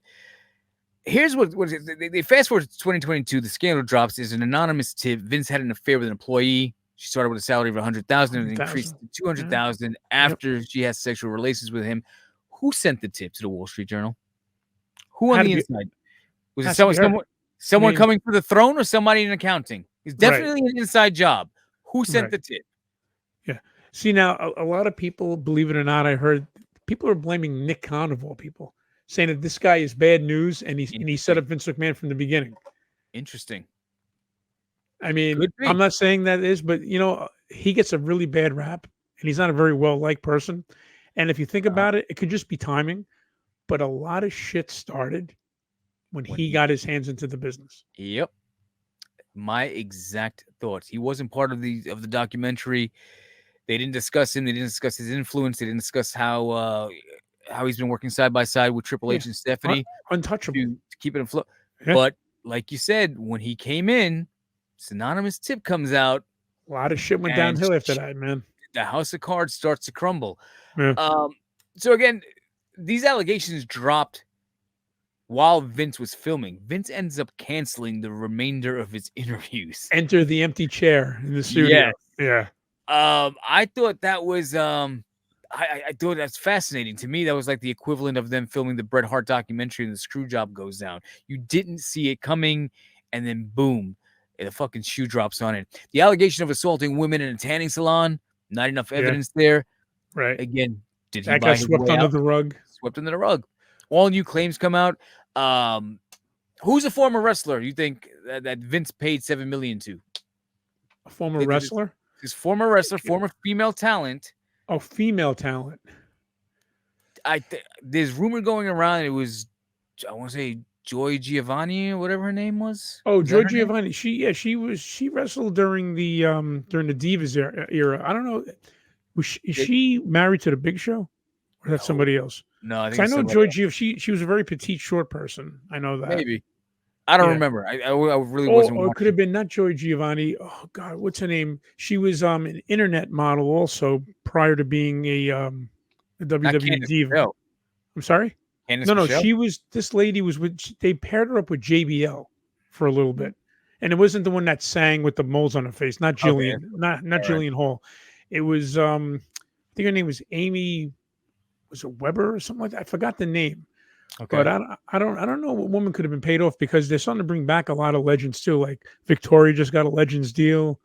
But So I don't think it's any one of those type of women wrestlers. She wouldn't have come back, with all this. I don't think it's anybody that was like a famous wrestler. Maybe someone that didn't have much airtime that didn't work out. So, So Vince retires after the allegations drop. Stephanie thanks Vince on SmackDown, which is kind of fucking weird. I love you, she says. And yeah, I mean, you got how much you think Stephanie knows? Let me tell you something, bro. She knew. I think there's more than meets the eye to this whole thing. I think it's like an onion. The more you peel, the more shit's going to come out. Because I want you to think about something, okay? He steps down. She steps up as a co-COO. Then all of a sudden, she wants to leave to spend more time with her family. Yeah. Okay. She fucking exited in a hurry, rather. Oh yeah. Why? Yeah. We're gonna Because get to she knows shit's dropping, and she does not want to be involved in that. Right. Now, I got news for you. If you're in on certain things, even if you didn't physically do something, but you're aware of that when it happened, you're an accomplice. I agree. I hate to say that, but Vince why else would you step down so abruptly from WWE? Vince comes back January 2023. Stephanie resigns immediately, like you said. Right. She says that Vince was talked into quitting. Was it Steph? Yeah, he said somebody talked me into leaving and he regretted it. That's why he came back right away. You're killing the business. Shit's about. We've got a leak. We know what's coming out. We know what you've done. You can't be around because on the surface, the sheets will make you think that's she was the head of creative. Triple H, her husband, turning WWE around in Vince's absence. Right. I don't see Stephanie walking away from the business because I want the pencil. I want to write the book. I want to be head of creative. No, I feel she knew something. Like you said, an accomplice. Yeah, and she used the excuse, I want to spend time with my family. And then Hunter at the time was ill. He had that issue with his heart. So it was all good timing to use it for excuses. But I'm telling you, the reason why she left so abruptly was because she knew the shit was about to hit the fan and she wanted no part of it. In 2022, in Hogan's interview, he says that the business couldn't survive without Vince McMahon. Most fans of today's generation are not going back 40, 30, even 20 years to learn the legacy of the business. No fan today, my son, who is 19 years old and watches wrestling religiously, is not going back to watch the first 10 WrestleManias. He don't give a fuck. Well, we lived it. That's why we're sitting here. We're the dinosaurs. We've been here since the beginning. Vince McMahon is him leaving WWE has no impact on fan perception whatsoever. Of the fans today, not at all. Because they don't get it. They don't know what was done to get to where we are today. They don't get the whole transition. Different. He's the Walt Disney. He's what we saw him build it. We were there from day one for the first fucking brick that he laid. Like the Netflix cover, they show him as the puppeteer. Right. I mean, he was the Walt Disney, like you said, perfect, comparison. We saw the first WrestleMania. We've seen it grow to what it is today, to what my children are watching. But I remember when it was nothing. I remember when it was the gamble. My kids filled arenas, right? Older people, like retired people, would be going. All wrestlers look like your fat next door neighbor. I mean, nobody was fit or built. WrestleMania has become so bloated. There's got to be 2 nights. They take up an entire week when they take over a city. Fucking cities are bidding to bring WrestleMania to a town like it's the Super Bowl. You think they're going out of business? Actually, bigger than the Super Bowl, bro. It's like you said, it's the whole week. People they go to these shows. You can do fan interaction, like the way we're doing a podcast. You can sit down, do commentary. You can go shopping in all the shops. Watch matches, do every Q&A. Independent organization is in that city that week running their shows. There's multiple meet and greet fan conventions. Anybody and everybody in the wrestling business is out there WrestleMania week. And that's outside of the Hall of Fame, NXT takeovers, and 2 nights of WrestleMania. This is fucking wrestling. The council, the summit is happening WrestleMania week. And a sidebar, I will acknowledge the Hall of Fame when there's an actual physical building. Yeah, another time, another place. For the story. Right. Yeah, like I said, Vince leaving and the scandal has zero impact. My son doesn't give a fuck what Vince McMahon did, and his presence here or his lack of presence has no impact on what he feels when he sees Roman Reigns or Cody Rhodes or they're all about the bloodline, or like you said, Cody Rhodes. It's a whole different thing now. It's completely different. And the crazy thing is, back when we watched, if you go back to the episode in the finish, every single wrestler said the same thing. Vince is like a father. It was like a father figure to me. They all say that he was a father figure to all of them, yet he wasn't a father to his own son. Right. Right. That's the definition of irony right there. They touch on WWE being sold and merging with the UFC. Now WWE has a 10-year deal, 10 fucking years with Netflix, multi-billion-dollar deal, which means, let's look. You want to do the fucking math, all right? I mean, I've been watching wrestling for at least 40 years of WrestleMania. The next 10 years to WrestleMania 50 will be promoted through Netflix, which puts us in our 60s. Hey, I don't want to do the math. Yeah, well, I'm just saying. But it's ironic. The reason why I bring that up, the relationship between WWE and Netflix, for them to air this documentary, and you brought this up before. Yeah, Bruce Pritchard is there, and I guess once the scandals broke and they had to take a little sabbatical or a little break in filming, or maybe it was part of the pandemic, they sit Bruce down and they're like, "Hey, Bruce, so have you seen any part of this documentary?" He's like, "Yeah, it sucks. It's portrayed as a gotcha piece." I'm surprised they even like, they kept that in. I mean, I have to give Netflix credit for that. You know why they did it? Because he's a fucking stooge. Oh yeah, listen, he's a corporate kiss ass, but he feels that he owes Vince this allegiance because he does talk about his wife. I mean, listen, his wife had cancer. She only had 4 years to live, and she's been alive now for over 24, and credits Vince to give him the best, medical care. So he feels like he owes this man because that's the love of his life. Think about that. How can you talk bad about somebody who helped you save your wife's life? That's exactly what I'm bringing. Now, Bruce Pritchard, stooge as he is, I agree that Dave Meltzer he's a journalist. He's a dirt sheet writer. Okay. He doesn't know, he knows the inner workings, but Bruce is a company man. So for Dave Meltzer to have an opinion and not be there, and Bruce Pritchard is a right-hand man, you have to admire his loyalty, right? Oh, and you got to know when to distance yourself when the guy you're being loyal to has become a fucking tyrant. But like you said, Bruce Pritchard's wife had cancer. Yeah. She had 4 years to live. She's lived 24 years. Vince McMahon paid all those bills. That's right. Regardless of what he did, as a person, do you turn your back? Or do you just you can't. How do you do it? Vince has done a lot of terrible things, but unfortunately, he does not get the credit that I feel he deserves for the good that he's done. He has done a lot of good. If I were the biggest scumbag in the fucking world and I did all the horrific things that Vince McMahon is accused of doing, but I helped save your wife, you'd still have my fucking back, not because you're a good friend, but because you feel like you owe me one. Right. That's your wife. Of course. That's your wife. And I agree 110%. And sometimes you got to make a deal. You have to turn the other eye, the other cheek, whatever the saying is, and just, overlook it. Yeah. Unfortunately. But I really wish there would have been more airtime of Bruce Pritchard, versus Dave Meltzer or even Tony Atlas. I mean, Bruce Pritchard, like you said, it's his right-hand man.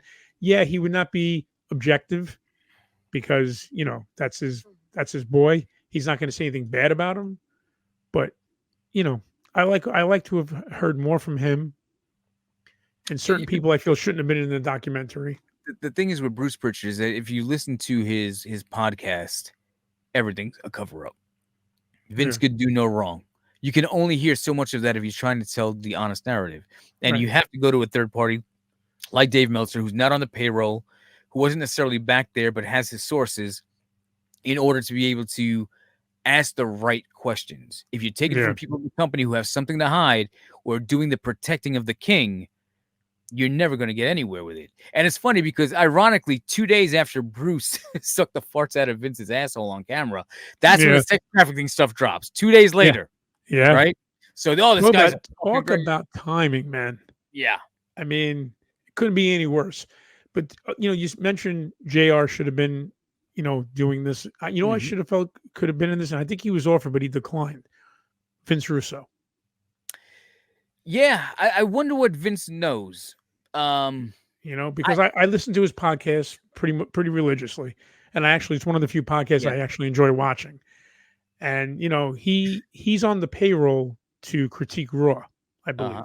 And he does his podcast and he talks about shit and he's like a big hater of this whole new generation. But I would have loved to have seen him during this Netflix documentary series, because for a long time, along with Bruce Pritchard, he was another right-hand man of Vince's. So here's the thing with Vince Russo. I'm sure that Vince might know some secrets, but I think Russo was too obsessed with having the control.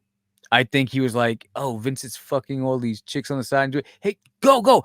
I'll take care of Raw. He wanted the prestige of having the Right. reins. So he had the ball to run with the ball. Right. Right, Yeah. right. I'm being unsupervised. I can run it the way I want to run it. I'm this fucking creative genius.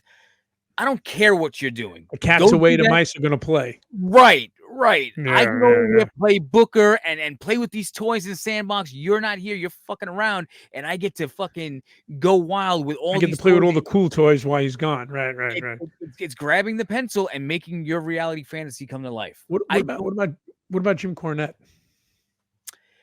Cornette's different because Cornette's there to protect the business. He wasn't a creative guy like Russo. He was, but in the sense of like he still resented the fact that Vince killed the territories. Right. That's what I'm saying. He could have been a good voice on the documentary regarding the episode. What was it, episode 1 about the territories? Yeah, I think so. I mean, that's the only thing he can really contribute to, like you said, because he's about protecting the business. He's the old school guy versus like a Cody Rhodes who was all for the curtain call. Mm-hmm. So you have like two different, sides of the fence there. I feel that Jim wouldn't have been so close to Vince in his antics. Vince is more about Cornette. I just want to hear his opinion, is what I'm saying. Well, he's definitely not close to him, but he's very vocal.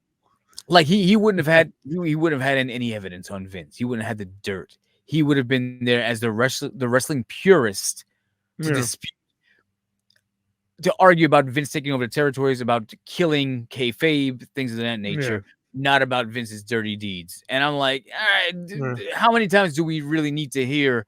Because when at the end of the day, when you look at the numbers that WrestleMania is doing, and even Triple H was touting that for what WrestleMania 40 pulled in, the numbers don't lie. So whether you agree with pro wrestling or not, when it first started, they were showing old clips in a smoky-filled arena with just the mat and just wrestling. But here's my question though, Derek.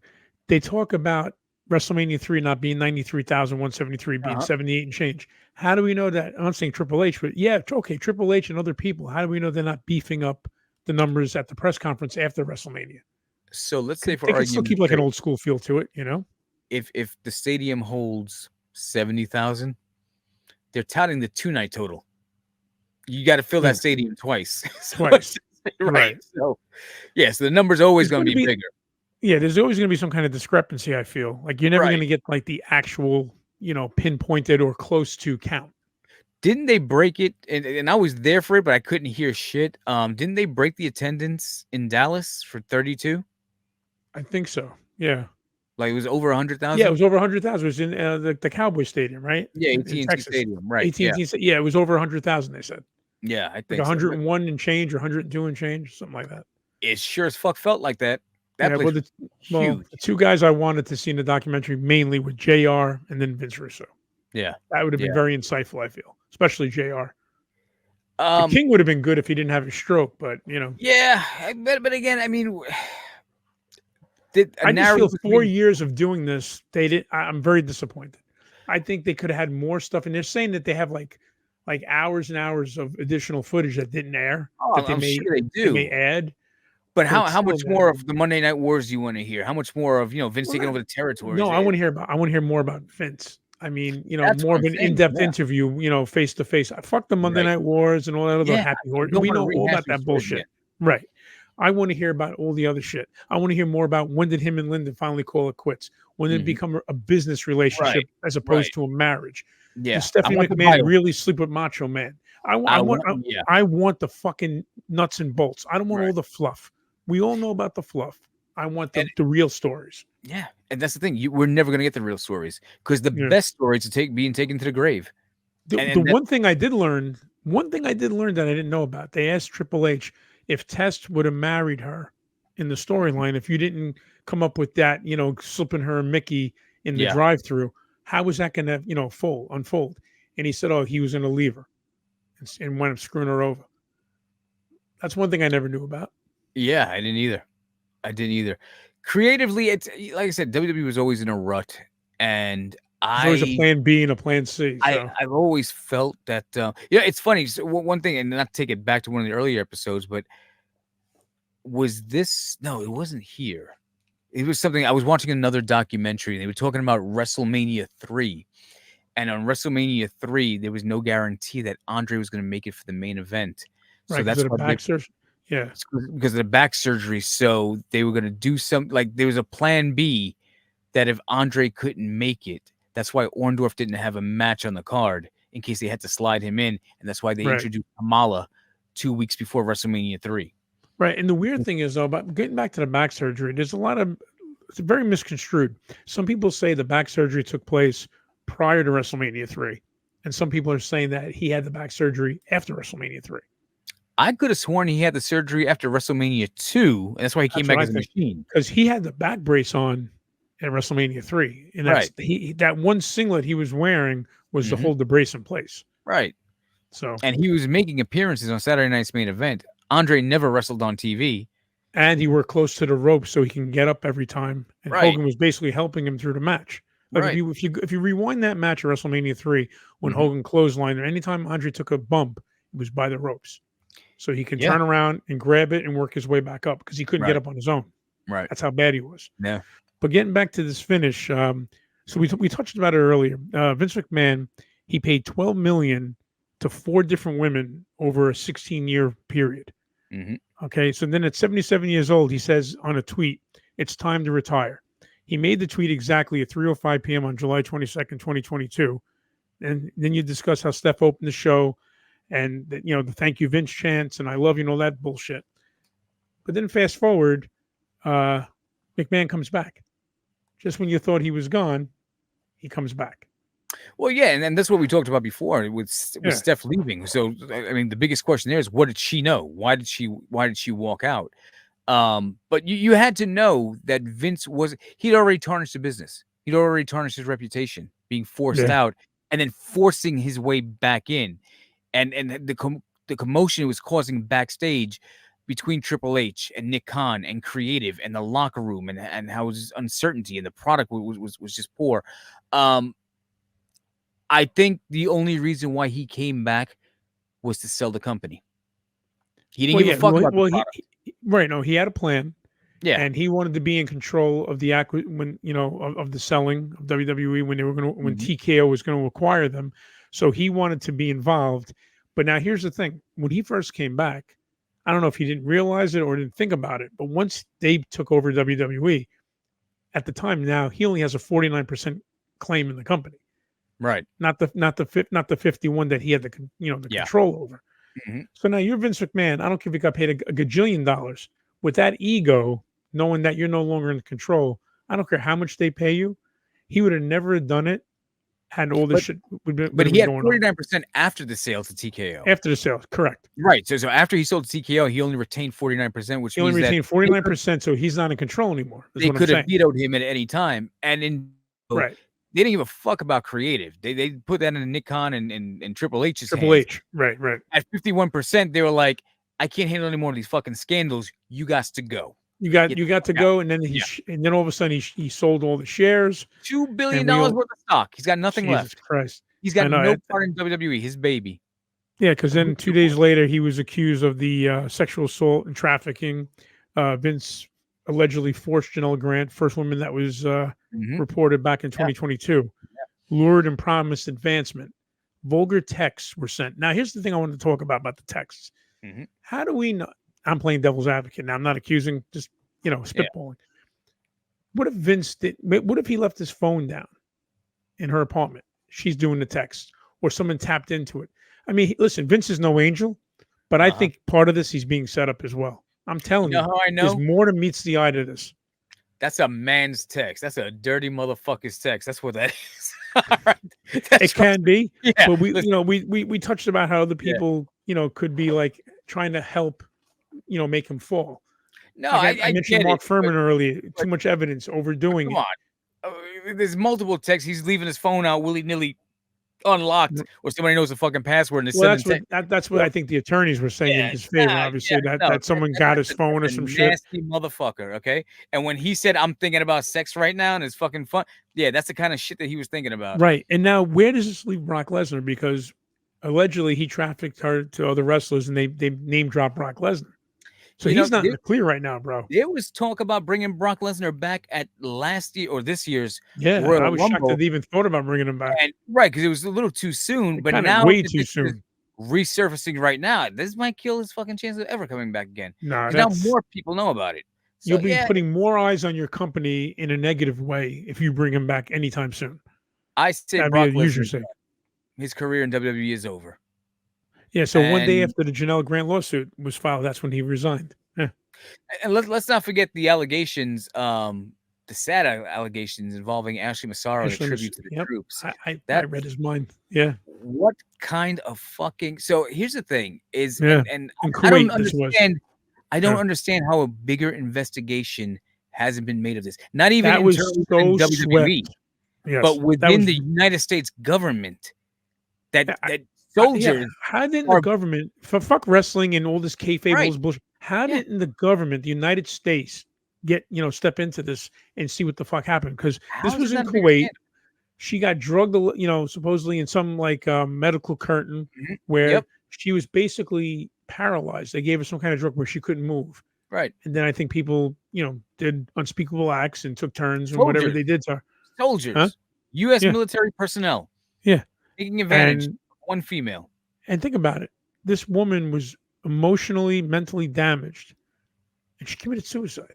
Yeah. You're going to tell me that something horrific did not happen in her life for her to end her own? On the radar of the Attorney General investigating the military. 100%. How the fuck is this swept? And then Vince did that. No, all right, fuck Vince.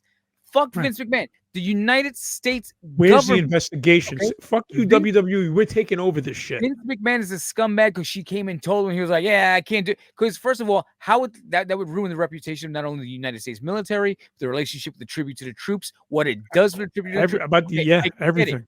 But all he said was, I can't deal with that right now. How are we not holding the fucking government accountable? The military accountable. Exactly. Where's the internal investigation? Where's the A Few Good Men investigation right now? No, I mean, I never understood that. And it's funny because with all this horrible shit going on, when 9/11 occurred, and 2 days later, when WWE SmackDown was the first, live televised event since the the terror attacks, when Vince McMahon came out and gave that speech at that time, I said to myself, this guy should be the president of the United States. What a fucking speech. I thought it was amazing. And now fast forward 23 years later, and it's embarrassing knowing that we grew up a huge fan of the business because of this man who did so much great things. But now, on the other hand, has done so many horrific things. Whether he did it physically or not, like this Ashley Massaro thing, he didn't do it, but he didn't do anything to help her. He swept it under the rug, just like the whole Jimmy Snuka thing. Come on, you're gonna tell me he didn't help Jimmy Snuka with his girlfriend Nancy? I don't know what her last name was.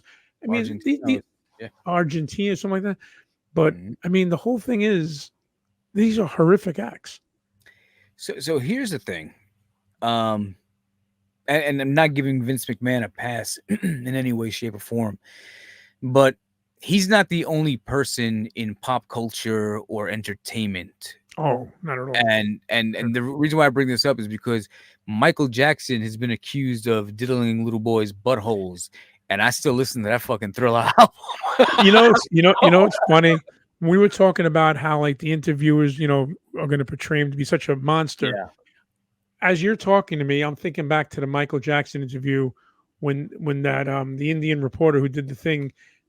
Michael Jackson thought he was going to have a nice, normal piece, and he basically exposed and made him look horrible. I was thinking about that piece while we were talking. I was like, do I bring it up? Do I talk about it? But you just fucking let the cat out of the bag. So, but it's like that. I mean, people set you up. You think you're going to have a decent piece, an editorial piece. They're going to bury you. Yeah, but and this is definitely a Vince McMahon burial. And if all this shit what he's done is true, he's got to come into him. You still watch Chris Benoit matches? I haven't. I have them, and I never thought of watching because obviously I can't watch them on the Peacock, because they're not going to Right. show it. And WWE Network back then didn't show it. Uh-huh. But one of these days, you and I, we need to do a podcast dedicated to Chris Benoit, because there's a lot of things I want to discuss that I won't get into now. We definitely will. If someone gave me a tape to watch, I'd watch it. I'm trying trying him and Angle had great matches. Him and Guerrero had great matches. I mean, this is all pre, what happened. With him, Nancy, and his son. But what's his name? Daniel Benoit, whatever. I forgot the kid's name. But all those matches, all that occurred prior. So if I saw it, I wouldn't turn it off. Would you still watch The Naked Gun with O.J. Simpson, or watch highlights of O.J.? Without a doubt. So, not gonna lie to you, we can't turn our He was backs. Nordberg. He was hilarious. That's a character, though, bro. It's Nordberg. No, I'm saying, but knowing that a killer is fucking. Can you watch him and still have? As I'm watching the show, I'm watching it more or less for the movie, for the episode. I'm not watching it to say I'm going to watch it because of OJ.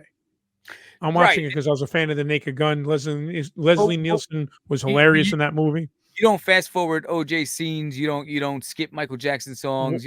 Why would I fast forward the scene with him getting thrown down the stairs in a wheelchair? Yeah. And I mean, that's hilarious. He got what he deserved, right? Is that when you think of Vince's legacy? Yeah, I love the fact that he gave me my child. I don't give him a pass on what he did because he gave me my childhood, right? Right.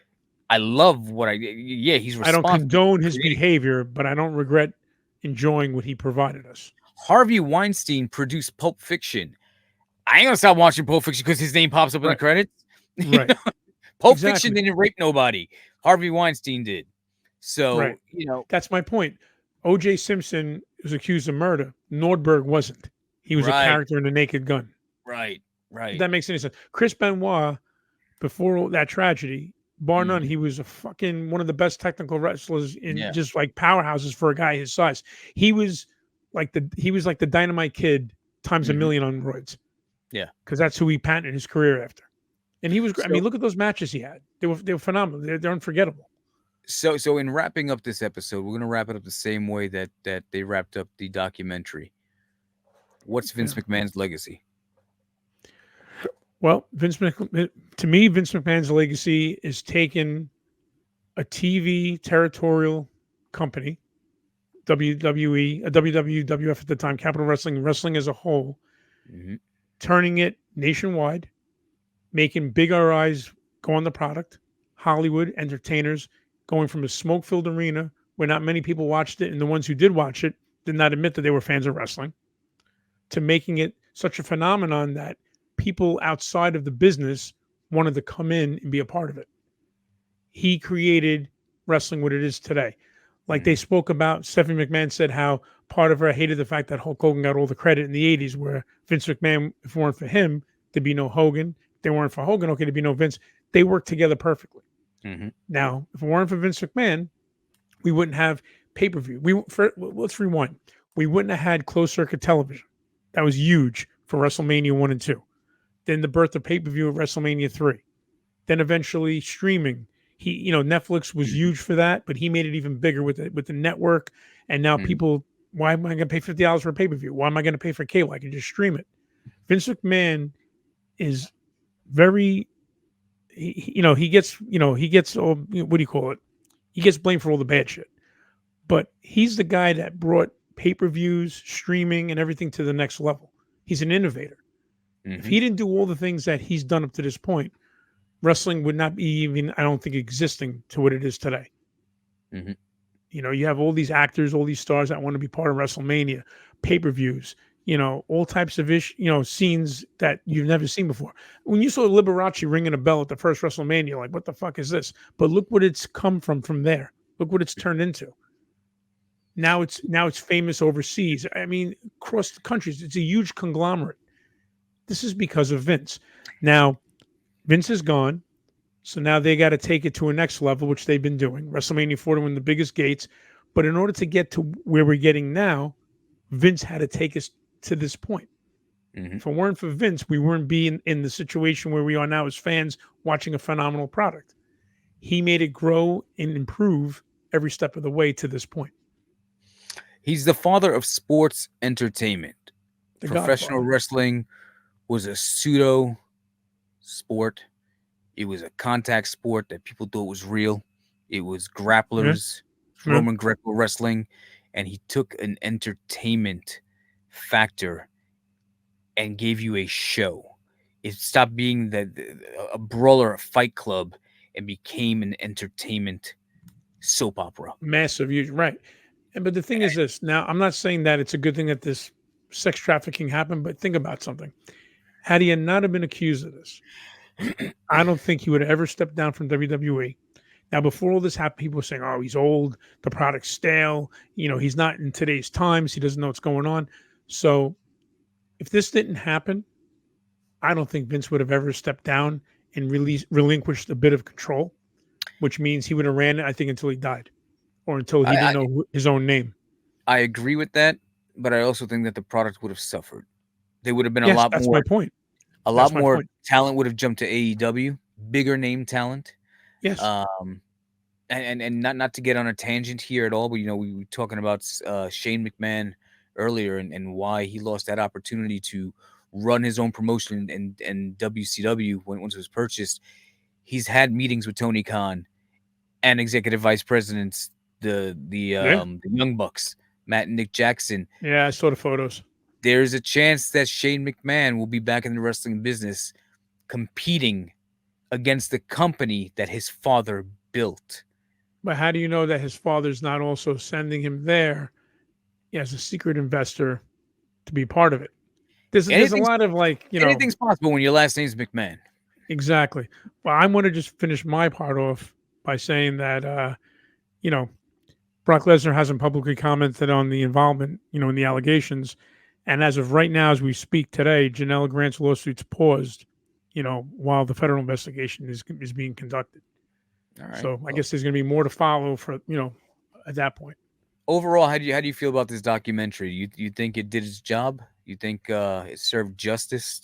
Was there Yeah. anything that what's your initial reaction for the 6 Well, hours you put into this? Well, the ironic part about it was everything that he was talking about prior to this becoming public, knowing what's going on today, is a head scratcher. Like when he said, my third brain's thinking about sex right now, or I can't tell you certain stories because, I might incriminate myself. All these things that were said prior to this public knowledge of the sex trafficking, it leans you more to believe that this is, a possibility that this really, happened. Because he's kind of releasing the evil part of the Vince McMahon character in real life without giving you the whole farm in the interview. Yeah. But other than that, I was disappointed, as I mentioned at the beginning. I thought it was a lot of fluff. I think this was a great documentary for people who are either a very casual fan or someone like, say, take my wife, for instance. She's not a wrestling fan. She'll walk past the TV. Oh, you see so-and-so on TV, blah, blah, blah. Oh my God, this is what really happened. Now, someone like her overheard them talking about how Shane never got his father's approval or certain things with territories, things that we know about. People who don't know about wrestling be like, oh, I never knew that. That's interesting. But to us, it's like the same old story. How many times are we going to hear the Eric Bischoff impression of Ted Turner? How many times are we going to be told that 83 weeks WCW crushed WWE in the ratings? And so many more things. It's a crash course in over 40 years of pro wrestling, and it brings it's everybody a crash course and a reminder. Yeah. With the tabloid news that they're getting now. So like if they hear, oh my God, that guy who used to run the wrestling promotion is being charged with, who is he again? Watch this documentary. If you invest 6 hours, you'll be all caught up.